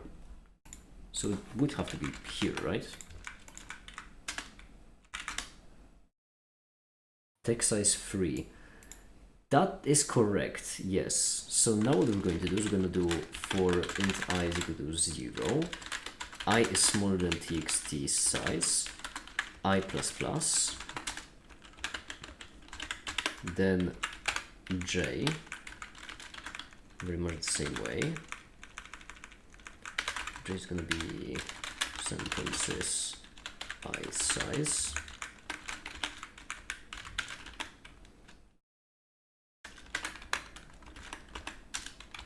Print %d dot %s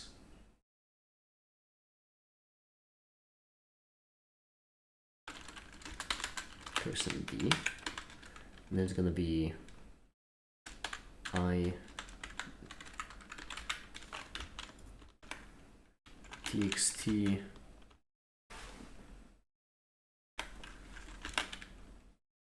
sentences I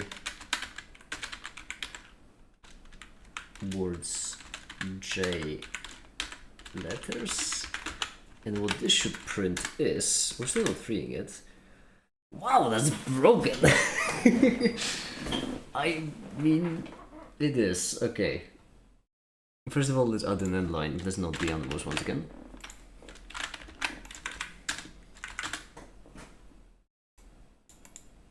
Okay, great. So it is just broken.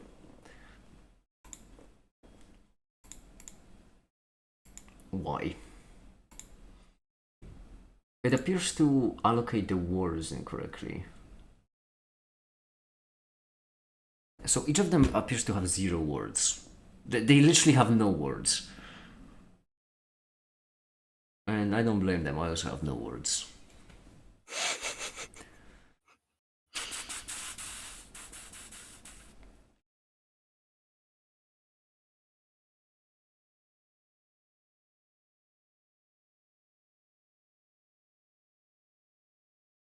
Separators plus equals string pointer I is equal to a sentence separator. Have you played Slay the Spire? I have, yes. I played it, and on one of the runs I've managed to deal, I think, 9 digits of damage all at once. I will need to find a screenshot from it precisely, but that was a fun run.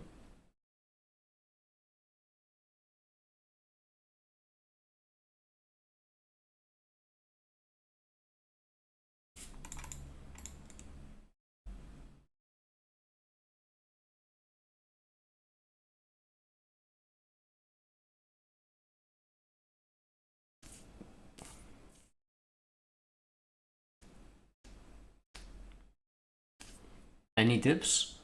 I don't know. There isn't really much to Slay the Spire. Go Poison, I guess. Poison is really strong. Odin does the same as Balatro, right? You want to make as strong of a card as possible. And then have as much as be as likely as possible to draw that card. And that's it.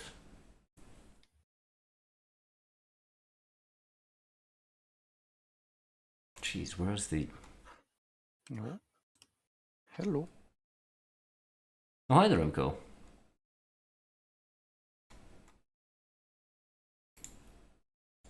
Hello, I have something for you.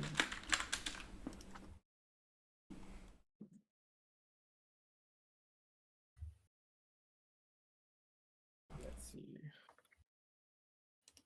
Okay, I can't find the exact screenshots. So this will have to suffice. As you can see, this is 165,118 damage of poison.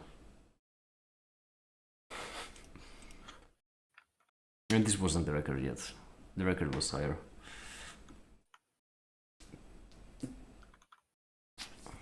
How do I... Alright. Now this isn't working because it has no words. It's an issue. Why?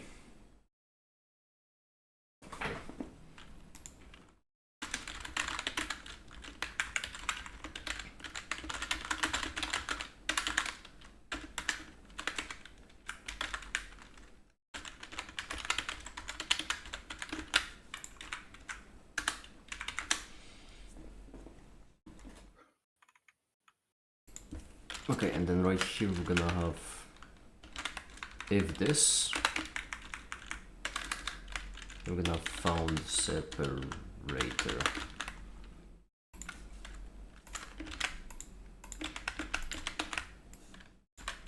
I'm gonna unfortunately have a couple of many just like that, but it's gonna make this all a lot more.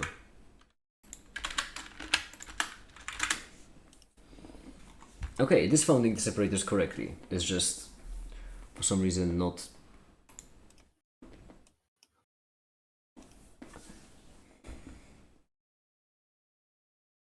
Why is it? Wait, what? Why is it that sentence is Terminator size? That doesn't make any goddamn sense. What?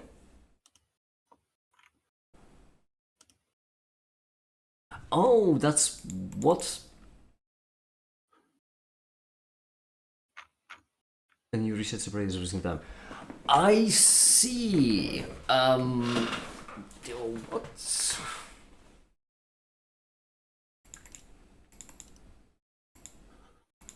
So let's show me the terminators, the separators. Terminators, separators.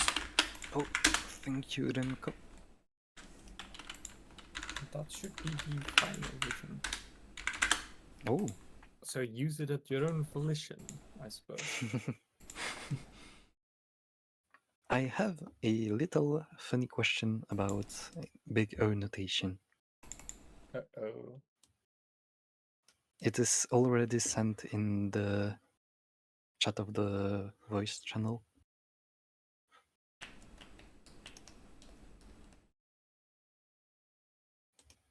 But I can already warn you, my answer is a little cheeky. Let me think about this real quick. It's data, it's not even big O. Which Yeah, otherwise it would be too easy. So can I ignore that factorial? I don't know.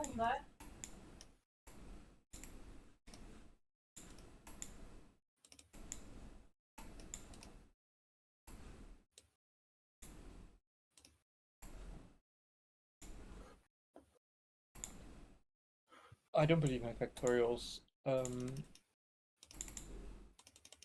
Oh, that's actually. I have no clue what the answer of this is. The factorial is throwing me off so much.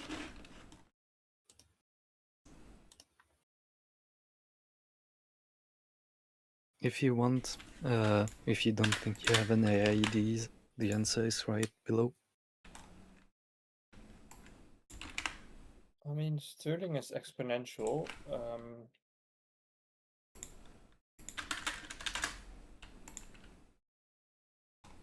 So I suppose exponential. I'm gonna click on the answer. Now that's not very funny. Like, that's no. The thing is that at each period it goes back to 0, so anything you say that goes above 0 and never goes back down will not work. Oh, I thought there was a factorial x divided by the sign x plus 1. I misread that. No, yeah, it's times. I mean, it's not periodic. It just is 0 at every 2 pi. Or Yeah, every pi.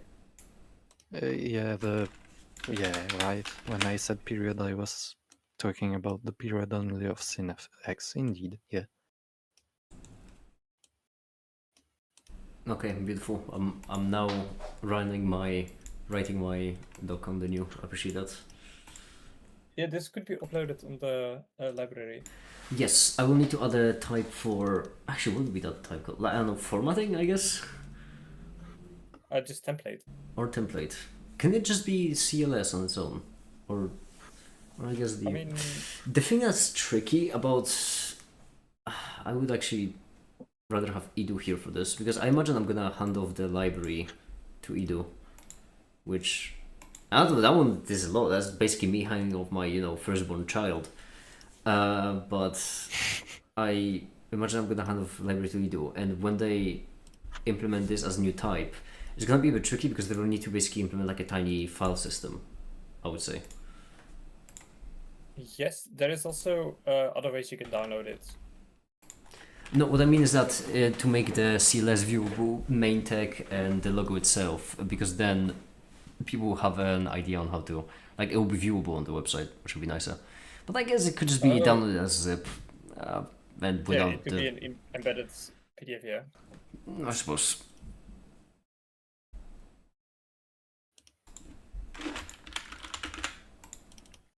But thank you so much for the template. Yeah, of course. The colors are changeable. If you need any help with that, reach out. Not only the colors are Eventually- changeable, so you're gonna need to get your own pie. I think, considering how actually, oh, that's a good question. Wait, so still data structures. What would actually that's a good question because this would be the paper on the engine, right? Joel? The paper on the engine? Oh. Or are you Sorry, writing what another did you- paper?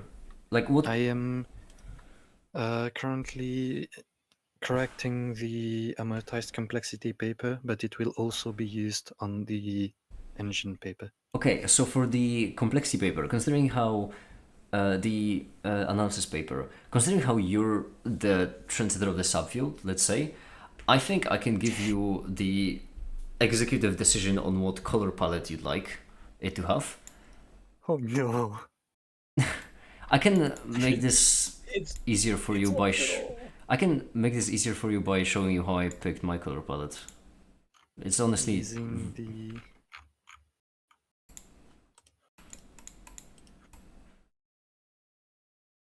I mean, it is optional, but I think the default color palette should be kept for like meta papers. Because Data that, papers. yeah, so papers, yeah. So because it has a distinctive What do look. you mean with meta? So papers on, how should I describe it? Like specifically foundation papers, let's call it. So, for example, so- overview of how the verification system is working, as an example.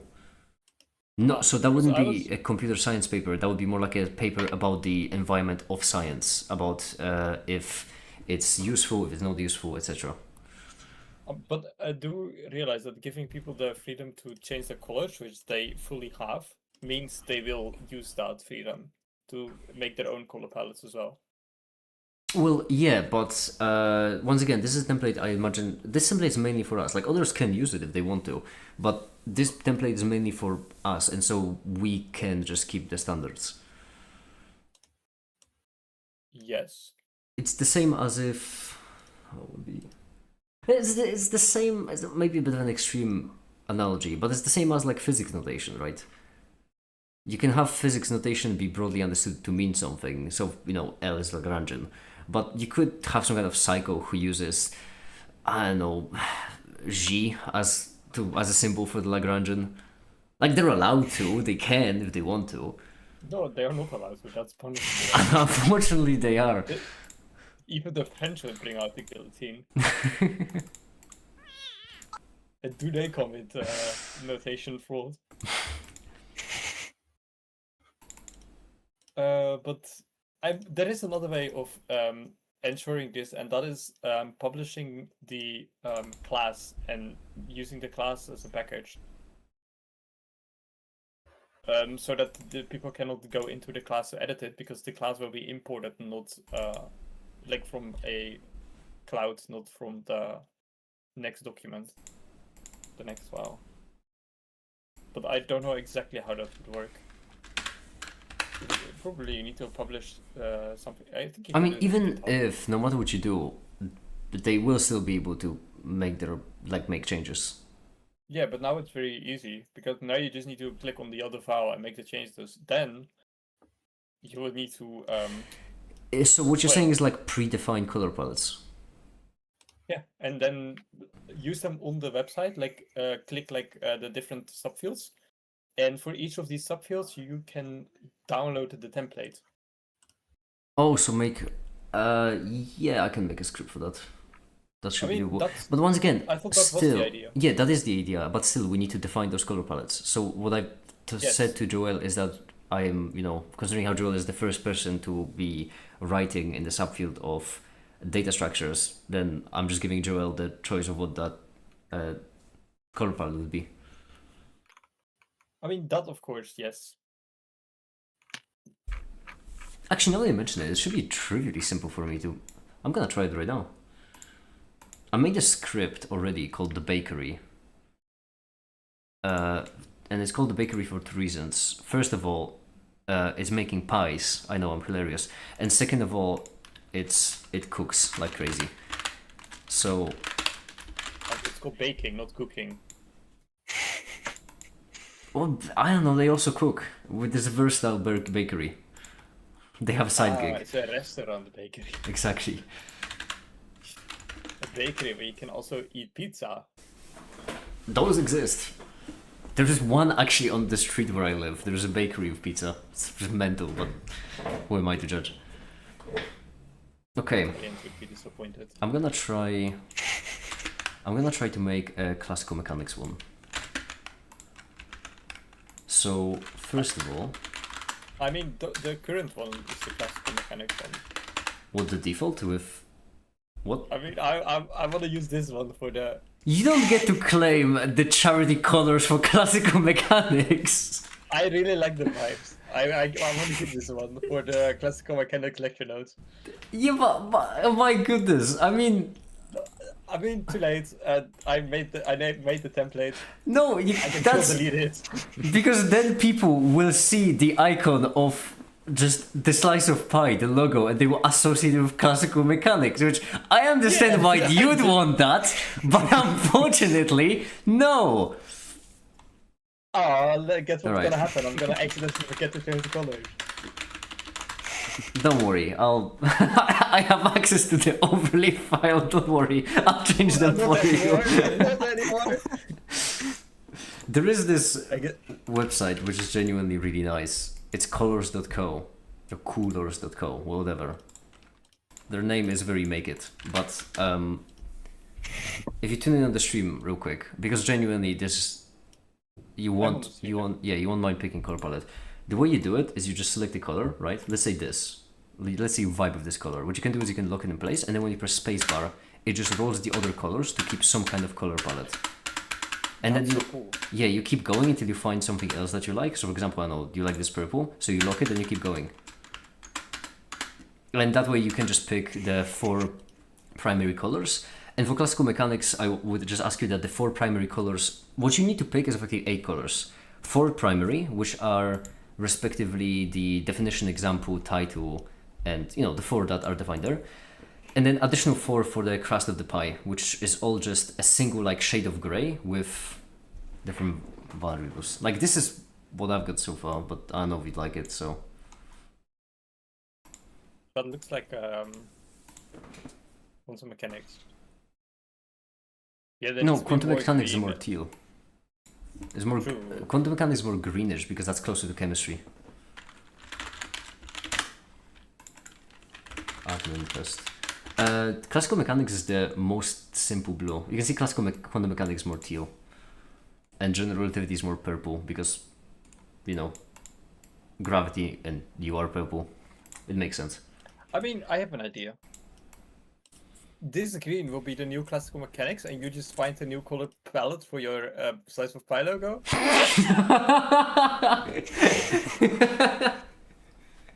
Okay, so the color theory of the fields is physics is blue, computer science is green, maths is yellow.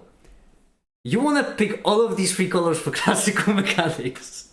The greed of that man. I am not even. I'm not even going to use the definition and the notes most likely and the theorems. I just like the colors on the first page. Yeah, the colors are really nice, they're vibrant, which is why I want to save them for something special. Well, fuck you too. That's not I mean... Oh... The greed of that man. For everyone watching, this is what I have to deal with. Whenever you say the greed of that man, I think of that one cat picture. Yeah, his greed will be his downfall. He stands as a shell of his former self. And I will die on this hill with Blue. unfinished lecture notes, most likely.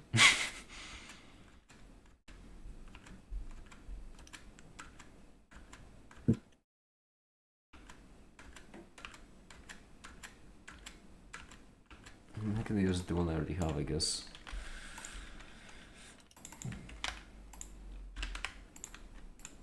What did you think about my first footnote? Hold on, I'll check it out in a second. Oh, I think you already checked it.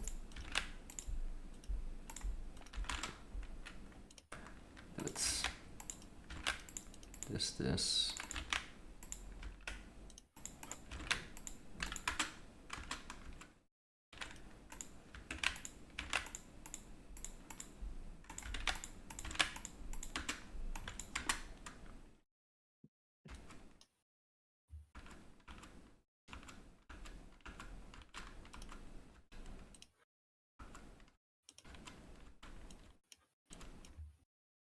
That's actually a good idea. It's like a 20 die, except that there is more than 20 colors. It's gambling, but with colors. Yeah, I love it. It's I great. like it. I'm already addicted. I'm gonna be spending a whole night clicking colors. Actually, these four could work really well. Let's see.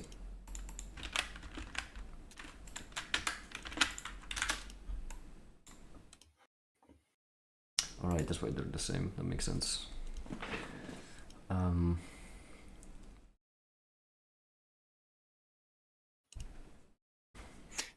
So, I'm supposed to choose the colors for... For data structures.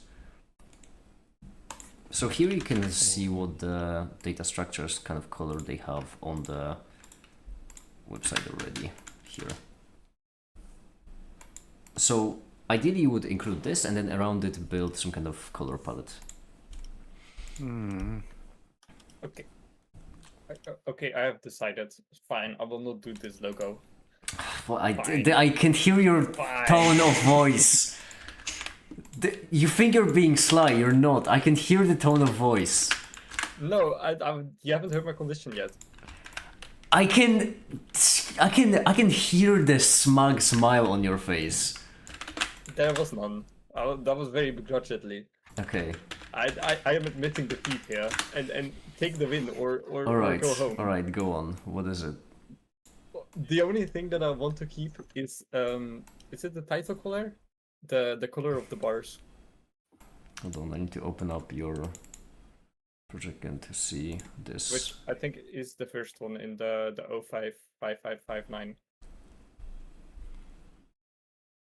So the title, that's bluish, that's fine, that can work. Hold on. Also, could you change class from class to just the class and zone? I could. Because that's The reason why was because I used it as a backup in case I fucked up. So I know, still had the that's backup. I figured. Just a reminder. Then you class. Yeah, so I'm guessing it's the title. Not sure. This could Maybe. be a good basis. Oh. Yeah, you're back. Yeah, I know. So what you want is you want this color, dark teal. Oh, I like the oh my goodness, this is already pretty nice. I like these three. I hope. If we do Prussian blue, then dark teal. Prussian. Yes, we are very Prussian. You know what? I mean, this blue is way too bright. What about this turquoise? Then I still need to send you the new one. Which means you get. Where are you? Delete. It's gonna be such a minor change in the color palette. Oh, how sad. That saddens me so much. Well, yeah, because all I'm gonna get rid of is effectively I'm gonna make this less green and I'm gonna get rid of the color yellow, which is That is a nice color. The one in the middle, like the side of the pie, not the dark. yeah, blue, those but are like both the- tealish. Those I will in a way. Oh, is that too There you green? go. That is way too green. This is the class 1, the OG class file. All right. You're too goddamn green. Be less green. Be more blue. Yeah, exactly. Oh, now the middle one is clashing. Fucking damn it. The color of the pie needs to be yellower. Blue and yellow. Like what do you get when you mix blue and yellow? Once again, I'm really into symbolism here. And green is computer science, which you're not doing much of. Blue and yellow is green. Yes. What do you mean? I can do numerical physics. There's a difference between numerical physics and computer science. Computers won't run without physics. I don't see physics here. Good luck with your PC when you don't have electromagnetism. And you won't run without medicine. I don't know what to tell you. I'm doing the EM move. What you get for not listening to me. You know what? Gravity, it's gone as well now.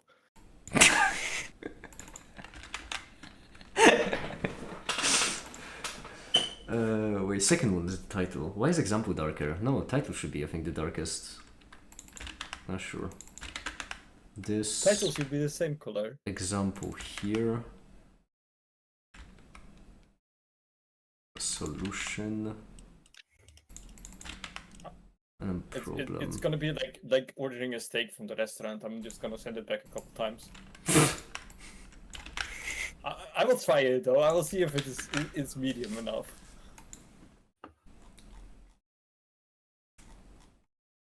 What sucks is that I changed the color palette, but doesn't matter because you can't see it anywhere. This is a lot of fighting for a color that you don't even use. What do you mean? I mean exactly what I said. They don't appear anywhere. How do I do this? I mean, you can save them, No, it's or you backwards. can save the color combos.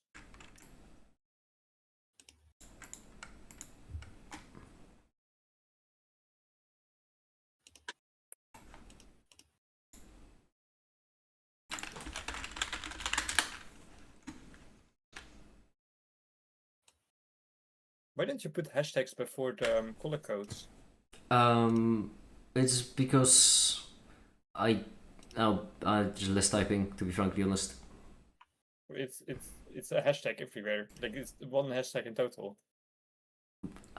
Am I really about to have a theoretical physicist telling me that adding one additional character isn't too much typing? No. What I mean is like the one hashtag would replace another hashtag somewhere else. No, it wouldn't, because like I added the hashtags here, so I don't have to type them right here. And if I Yes. Oh, if you double click it, you also select the hashtag. yeah, Dumb computer science, not computer right. science. I'm dumb program. gonna take away your pie. You've lost your pie privileges, but I'm giving you a fresh pie. It's your physics privileges. There we go.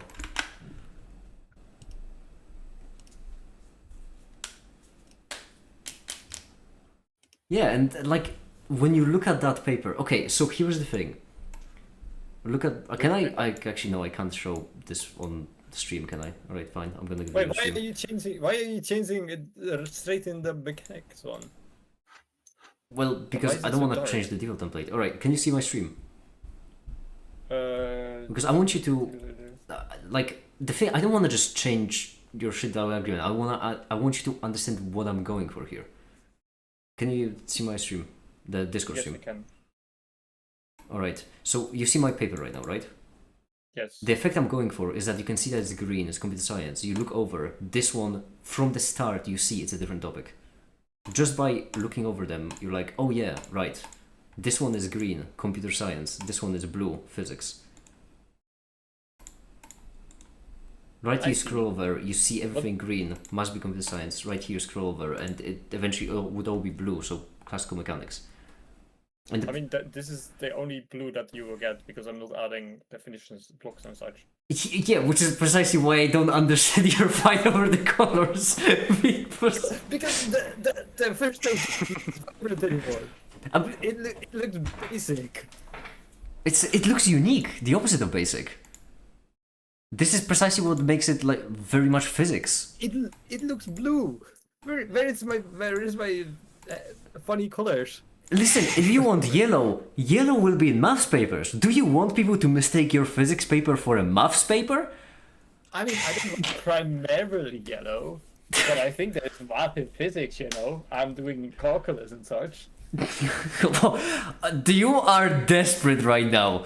Because this is a low even for you, saying, you know what, it's kind of maths. I mean, This is equivalent of just a crack addict, basically shaking all of their beliefs to buy more crack.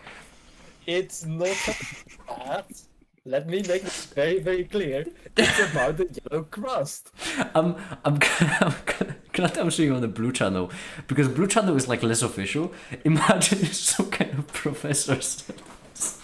Or like someone in the future trying to figure out what led to design of the papers. And go back to this. Oh damn it, this is the orange versus apple all over again. I just want my yellow crust. Where is my? It looks so depressing now. God, it's physics, of course it looks depressing. Whiskey in physics. It's not that depressing. When we were putting different drinks on the Wheel of Fortune, we literally, instead of typing whiskey, we called it depression juice. Yes, it's a depression anti-juice, like an anti-depression juice. It's like depression medicine, and also not. Okay, maybe that's a bad example. Yeah, it's against depression. Oh, anyway, by the way, Adrian, I do believe, added something to your paper. An introduction? Yeah. Ask for feedback. I don't know if you already provided. No, I have not read it yet. Too busy finding the colors. I am fighting hard for this color. I would like to imagine that also, you know, the great minds of the past. I would like to imagine that Einstein, 10% of his time was actually spent developing the theory, and 90% of the time was just tweaking the formatting. Which honestly doesn't even seem that crazy considering how like big of a deal Einstein notation is. Yeah. I firmly believe 90% of the time is by everyone is just spent on tweaking the formatting. Exactly. You should give me my rights and privileges. You're unenabling me. Unenabling. It's way too blue. I don't like this blue. It's dear lord. Can it be lighter blue? It sure.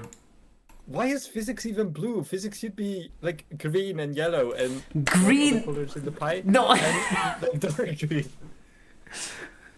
The pie, comically enough, Physics. if you pick the colors that we have established for computer science, physics, maths, and chemistry, those are the colors of the pie. Which honestly is pretty nice symbolism as well. Is I this mean, there's not a lot of blue in there. in the pie? The bases. I mean, that's like a dark green. Yeah, I Or mean, that's illusion, but yeah, and going up it goes teal to green and yellow on the side. it's teal, not blue. Teal is probably a form of blue. I don't do color theory. Teal is between That's green and blue. I only do weak force. I'm Okay. losing my mind with this. Yeah, it's me too. Why is the cream still white? What do you want it to be? If you want, I can make it shit brown if you'd like. Hello, blue. Leave everything the same and get that blue. No, blue and blue. In And... physics. Okay, maybe do pink. Pink. Like the brightest pink ever. You are banned from making decisions on color. That's it. I'm taking away your color privileges. From now on, no more strong interaction. No more. You want to speak.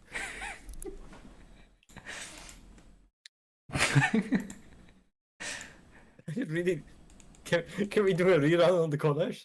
You don't even fucking use them. It's my lecture note papers. Genuinely, the entire second page is black and white. That's not true. There's one blue line over there. Like the color palette, the squares I asked you to add, right? Without them, those colors wouldn't appear literally anywhere.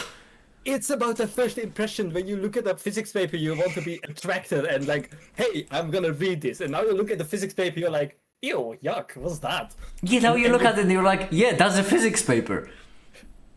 The depression. Listen, Remco, I understand that you associate physics with depression, but that's not on me. I don't associate physics with depression. I associate that image with depression. That thing. That I can't even say it. My jaw hurts. Who eats a blueberry pie? You want you to be green? Who eats green pies? Avocados? Hello? Who eats a fucking avocado pie? What about kiwi? I'm sorry. You know what? We should start over. We can do better. Let's get a new logo. This blue thing can be the foundation logo. Scrap and then- start from scratch. Oh. You know what? Our collaboration is not really working out. I think this. I know we said it has to stay in Germany, but I think This it's is- called for a breakup. This is like genuinely. There is one of my favorite all matter reaction images I use. It's my favorite precisely because it describes situations like these. Or is it? Where is my? No, there it is. There we go. This is basically what I feel like right now. This is like when I say that I have a shift at the long day factory. Remco is my long day factory. That's me. That's not you. That's me. There's whiskey in that bottle. But look how not blue he is. You could take an example out of that. I'm dying. My poor lecture paper. I'm gonna have to open this overleaf and then see that, and then just close it again because I don't have motivation anymore to continue writing. I don't know what I'm going to do. What I do. Oh wait, I am the owner of this overleaf. I feel like a producer just trying to deal with like a spoiled actor, honestly. What do you mean a spoiled actor? This genuinely feels like a producer just walking in of like, I can't wear this! This is too blue! Give me something new! Hi there, Komi. Yeah, and then what would you do? You would give something less blue. Because that's what normal people do. Hi. Hello, Komi. I need your opinion. Okay. Okay, so I'm gonna stream something, and I want your immediate reaction. Okay. Please don't faint. Okay, so here we go. I am supposed to be streaming right now. Why is it being so slow? Yeah. Okay. Okay, that looks okay. Yeah, it could look way better. My point exactly. Thank you for confirming it. See, it doesn't look too great. I mean, yeah, it looks okay. I feel like the saturation could be a little lesser. I think the blue is a little too dark on that, but that's just me. I could make it brighter. Saturation. That's difficult words. For me, that's just blue. Let's see. Yes, it is blue. Good observation. Thank you.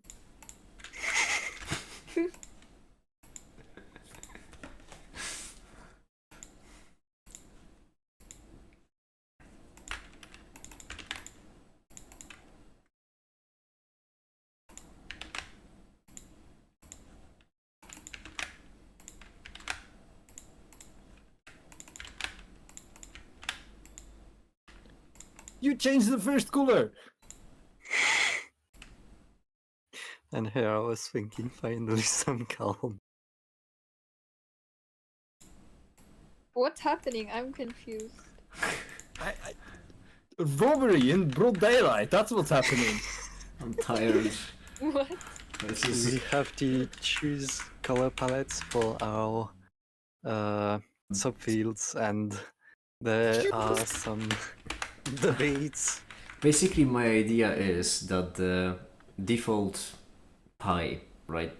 That should be left as that is the logo of the charity. My idea is that for each paper, it would have a different color palette depending on the subfield, the topic of the paper.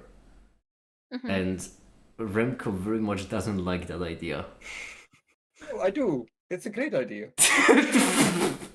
Okay. Yeah, This is- I also like that idea. I like it when you can, like, at first glance see that this topic is that subfield. The only problem is that you like the idea, Remco, for all the papers except the ones you want to write. No. I just really like the logo, the original logo. Yeah, I but like it way more than the idea. there, I can make this. A second, hold on. Like, you know what? I will have my. I will. Okay, I will concede. I'm just gonna upload the normal logo first, and then immediately re-upload the blue logo. Can I see the blue pie again? I made a new version. Yeah, like to me, it's just a lot darker. Yeah, don't worry, I made a new version as I mentioned. I'm uploading it right now. Nice.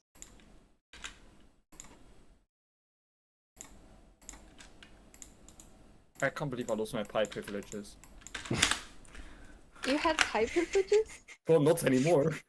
I also lost my color theory privileges. What do you think about this one, Komi, now?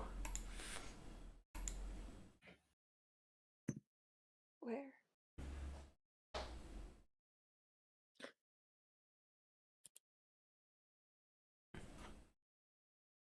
Yeah, on my stream. I'm still streaming, but I will show them side to side, of course. Here. This is the new one, Mm-hmm. and the old one is here. So this one is a little lighter. Yes. I have a question. Mm-hmm. Maybe I just hate blue. No. I Purple? mean, Question mark? I mean, purple I wanted to keep for... Purple was also part of physics, but purple I You wanted to know- keep for relativistic side of it. You were there on I the stream think- when I was asking you about the colors. No. Relativistic should be reddish because blue shift. Relativistic blue shift. Which red shift then? My idea was that teal is chemistry. So between teal and blue, like that kind of bluish teal, that would be quantum mechanics. And so the opposite side of physics is purple, which is relativity. Dead middle is classical mechanics as well as quantum field theory, because quantum field theory is just like classical mechanics but for better. And then string theory is extreme, like purple, very like extreme one, because with string theory. Wait, in quantum field theory? Quantum field theory is in the middle because it's between quantum mechanics and relativity. Huh. Alright, I can bring up the color wheel. Why is it in between? A combination of the principles of relativity and principles of quantum mechanics. Ah, that makes sense. Yeah, so... Hold on. how about we keep the crust the same color? The reason why I don't want that is because yellow would be mathematics. Mathematics is yellow. So the crust I want to be extremely desaturated in all the pies and not tied to the usual colors. So for example, for my computer science, it's a very dark brown because that is a very desaturated kind of color that isn't tied to any field specifically. Mm-hmm.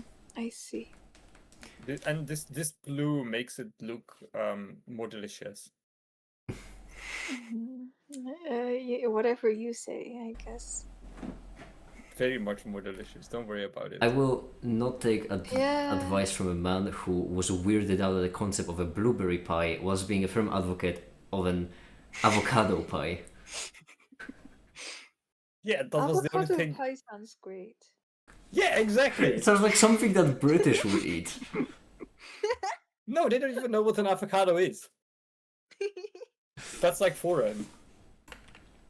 I see.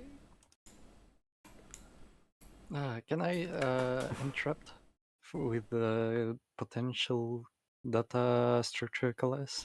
Yeah, Yes. go on.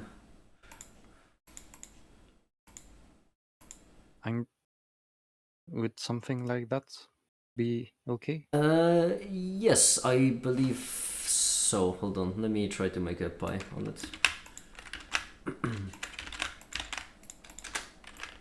Lime pie.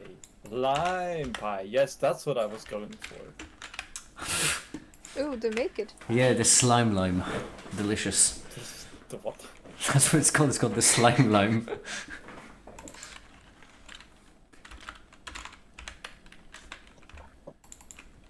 And in the wait, how is it? In the template, do I have to change the colors anywhere? Yeah, so, hold on, because in the template you have I think 4 colors to change to the primary. Yeah, so we need to generate one more shade of green. Oh, I can do it if you don't want, that's fine. okay. Thank I you. mean, does it? Read it. Read it. I mean, now the red doesn't look good anymore. You can change the red arbitrarily. Because the Like- red is meant to be red is meant to contrast regardless, so that one doesn't Green. need to be part of the standard. If the green contrasts enough with the blue, then yes.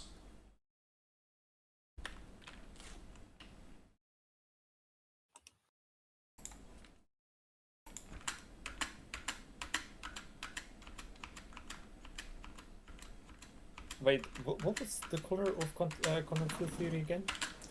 This is similar as classical mechanics, but more saturated. was the color? What was the subfield of purple again? Relativity. All right. You know what? One-dimensional line is enough classical mechanics. Let's go to general relativity. Ooh, if I do one example in general relativity, can I just use the color scheme of general relativity? Hey, that's one through.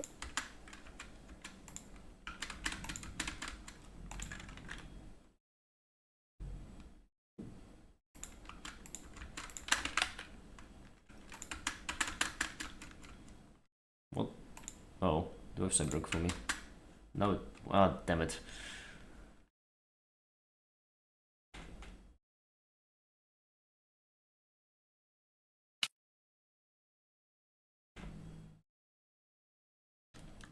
Are we gonna get a lot more people on this? What do you mean? A lot more people on what?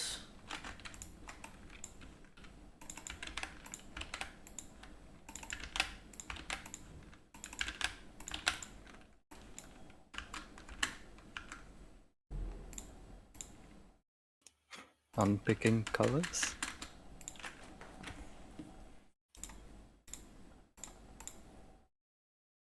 I think we need a commission. Well, Color she's here. commission. A commission. Huh? Hello. I was mentioned. Hi. Yeah. Hi. Hi. Hold up. I have something for this.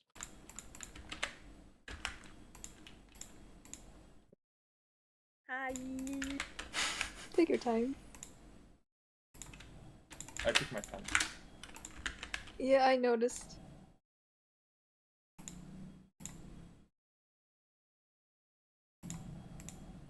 What I find a little bit funny is that there is a running joke with some of my friends saying that I regularly eat uranium, and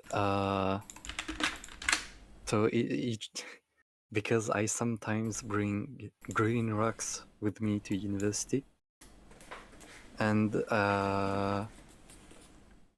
I wonder if when I'm going to show them the green pie, they're going to say it's a uranium pie. Yeah.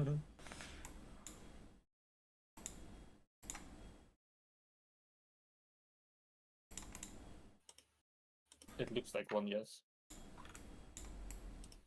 Or avocado. Avocados.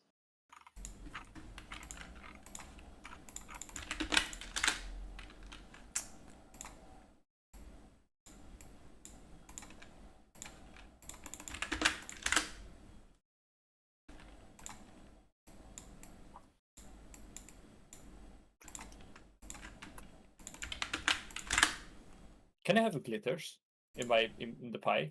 Can That sounds fun. Like representing stars. It's very symbolic for like the astronomy part of the physics.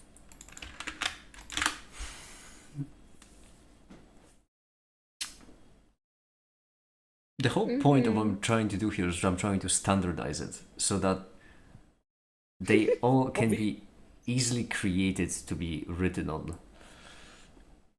We can standardize the glitters as well. No glitters. It would be Oh. doable but challenging. Oh. It's fine. I'll just I paint do some have- dots over it. Well, I have one pie which works for that. I just don't know how. So the thing is, the way I do it was with an SVG. That is the original form that the pie was in. However, when it comes to non-original ones, I do have the badges, and with the badges, there is the platinum badge I've made, which is shiny and glistening. The problem is that once again, I have this as a PNG, not as an SVG, which means if you want to change this one, you would need to do it manually. Yeah, no, that sounds like too much effort. I'm pretty certain this I one do when actually I- was made by... Was it made by Omate or was it made by me? I don't remember. I have an idea.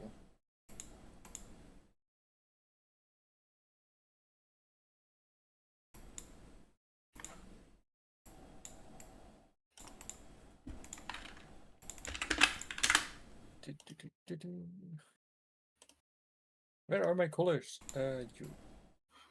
Um.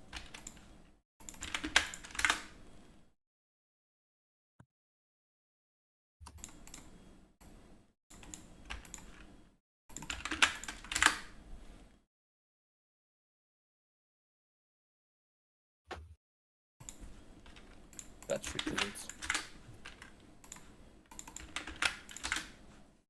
Ooh.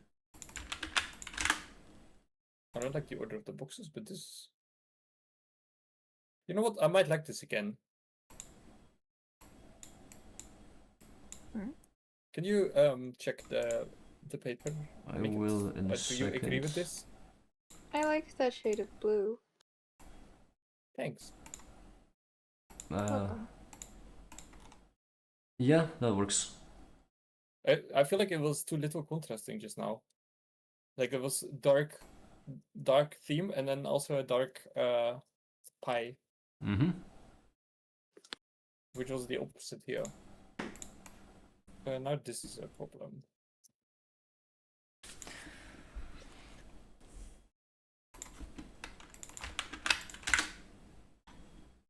Oh, Adrian's paragraph, right? Yes. Haha, I was reading through them.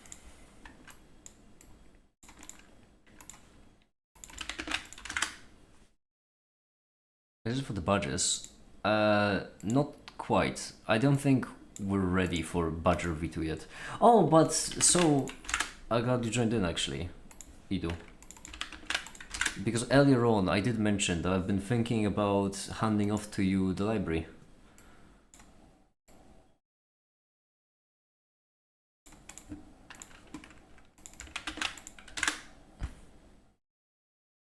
I don't know how much I like this. The crust is a bit us.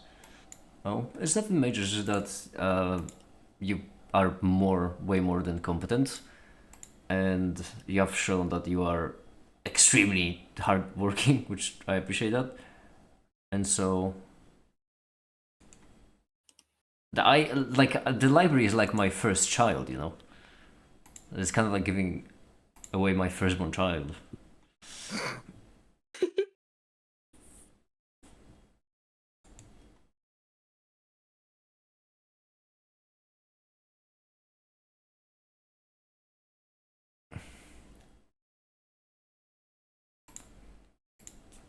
Okay, I think this should be fine then. I've made a little bit of a color palette then. So this would color in your paper. Joel, tell me, what do you think so far? Okay. So. Uh. Yeah. Yeah. What about Bonnet? I suppose. Well, Bonnet is. I suppose fair point actually. I have many firstborn children. Don't question it. I perceive time non-linearly. Okay. So no questioning the regime. Exactly. Yada. Exactly. I'm gonna give you the hexes for them, so that you don't have to type them in. You can just copy, and you can put them into the whichever like one of the fields works. And also, I'm gonna give you the pie. So. But yeah, ideally, I've made the also Ido. I've made the bakery, which honestly isn't much. Like that's it. That's the entire thing of the bakery. But the idea is that it would pull from the database the color palettes of subfields, and then based on them, we'll just generate pie. The problem is that we need also to define the crust, and that was annoying. But oh well. I'm not satisfied with this pie. I'm gonna tweak it some more.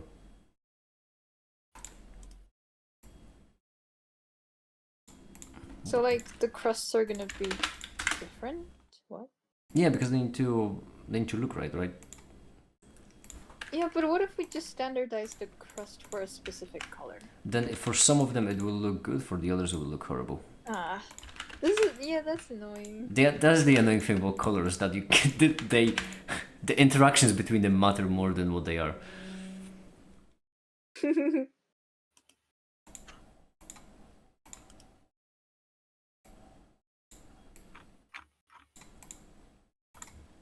Okay, so I have the pi and all the hex values, but where was it that I was supposed to change them?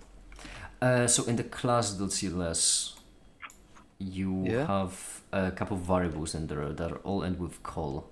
So this is in fact, hold on, I need to open it up myself. In class.cls, on line 28 to 33, you have like subtitle call, subprogram call, etc. And on the very right, you have the hex value for their color. So you just replace it, and then. But there's 5 of them. Which one do I not change? You change them to your liking. The only one the color palette is meant for all of them except the warning one. Okay. The warning you can change to whatever you want. Okay.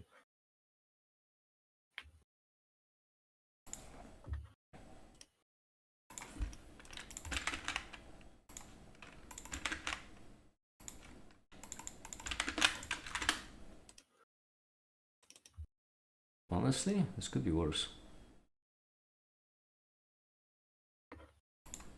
I'm not entirely thrilled about this, but I'm gonna keep it for now and try a bit more this way.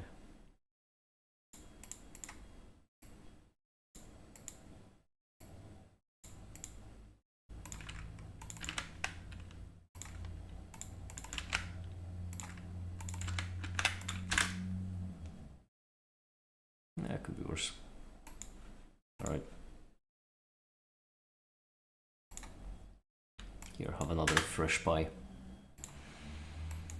What was I doing? Oh yeah, right, I was working on I was trying to get this to work.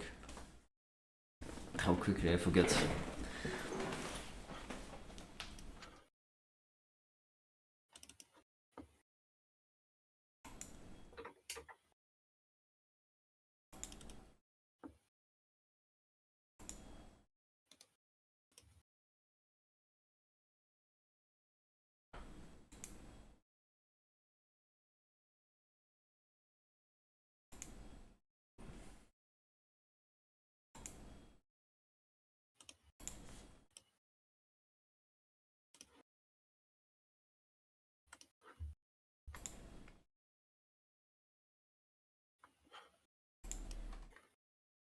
Okay, so it's done.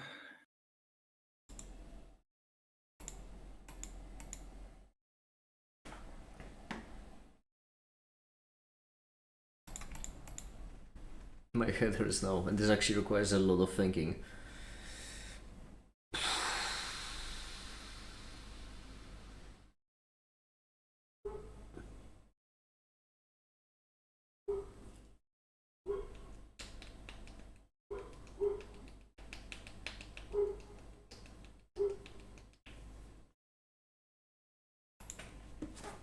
Will this supposedly work in my own code?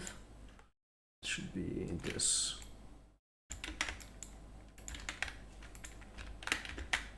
But requires a lot of thinking. The code separator should be this. Or take it them backwards. I think actually this should be the separator. I think this should be the terminator.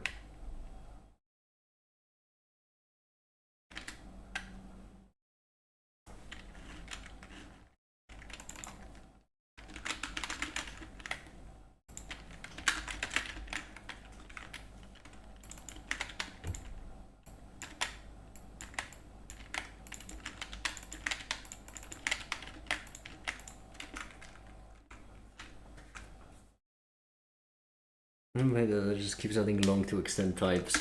It works. It makes sense. That is progress. This is the first sentence. 0, 1, 2, 3, 4, correct. This is the second one. 4, that's correct. This is the third, that is also correct. Okay, so we got the correct words. Now we need to get this going. Because right here, this wasn't copied properly. Which makes sense that it wasn't copied properly, because none of this appears to actually copy anything.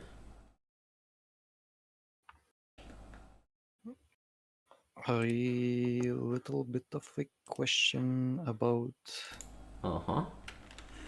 LaTeX. Oh, and Remco is gone. I got this error. Hold on, let me see. Do you have any idea as to what it could be?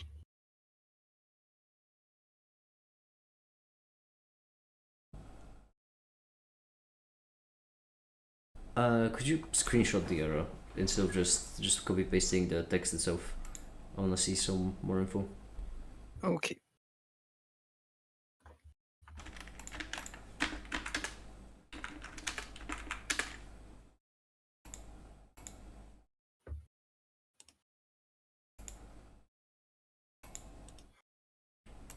It says somewhere that I Because this should- looks like a warning, not an error.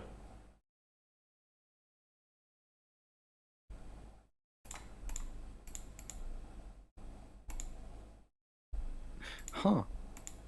Oh yeah. Wait, what is it?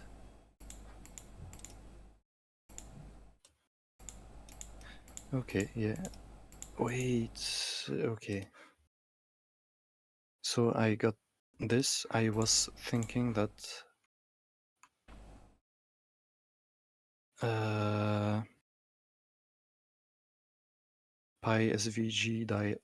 py-svg-tech.pdf was probably generated by the svg package to import it, but maybe you're right. But then Oh, no, it is the error. Yeah, hold on. PySVG tech PDF is missing. Well, I suppose just Control F to see if Control F somewhere in the tag, or try to find where it makes reference to that, and we keep digging. That's what I'm. Well, it is nowhere in the .tech or .cls. Alright, well, hold on. Time to ask the internet.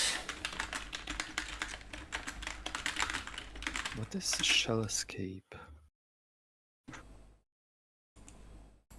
I'm also going to look at that.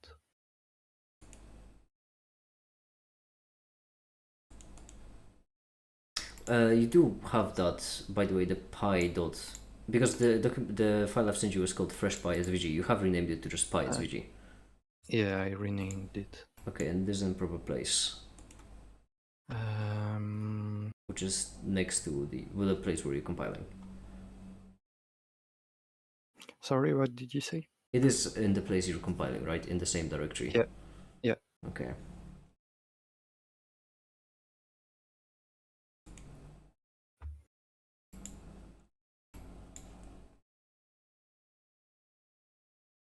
Okay, Could so you it's show me the code where you include .py? Or actually, have you not made any changes? Never mind. no. Okay, never mind. The Then only I thing can I just look at it. changed are the colors, but Yeah, okay, so this is G.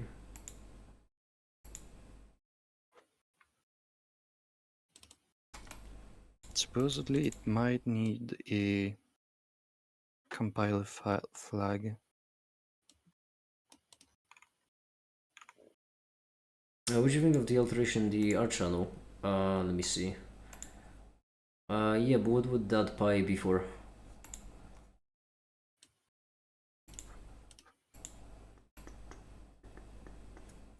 I mean, it looks good. It looks good. I suppose there are a couple of subfields, so maybe.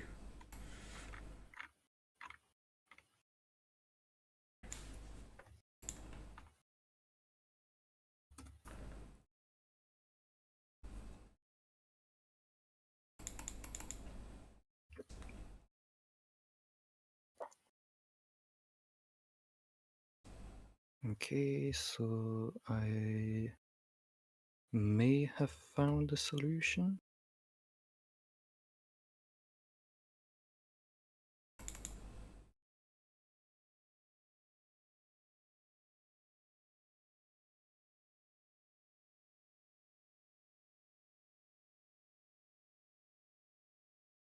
I did not find the solution.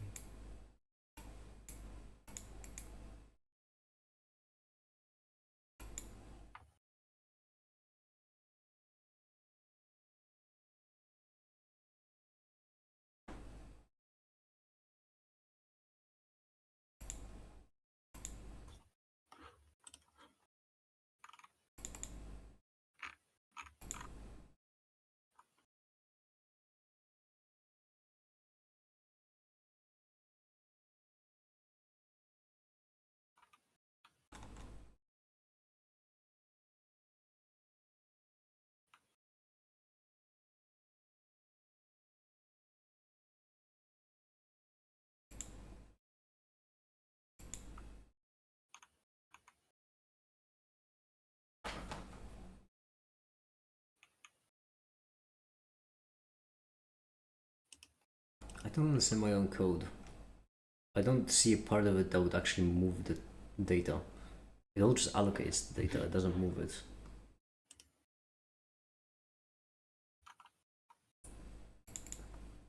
Oh no, right here. I'm an idiot.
Now you segfault.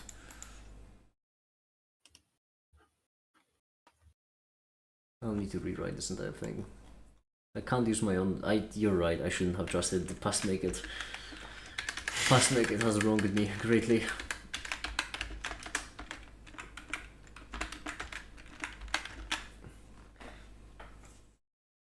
Oh, I made progress with the error.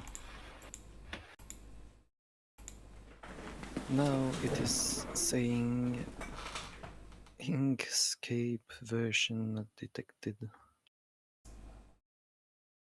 So I think I am missing something related to SVGs.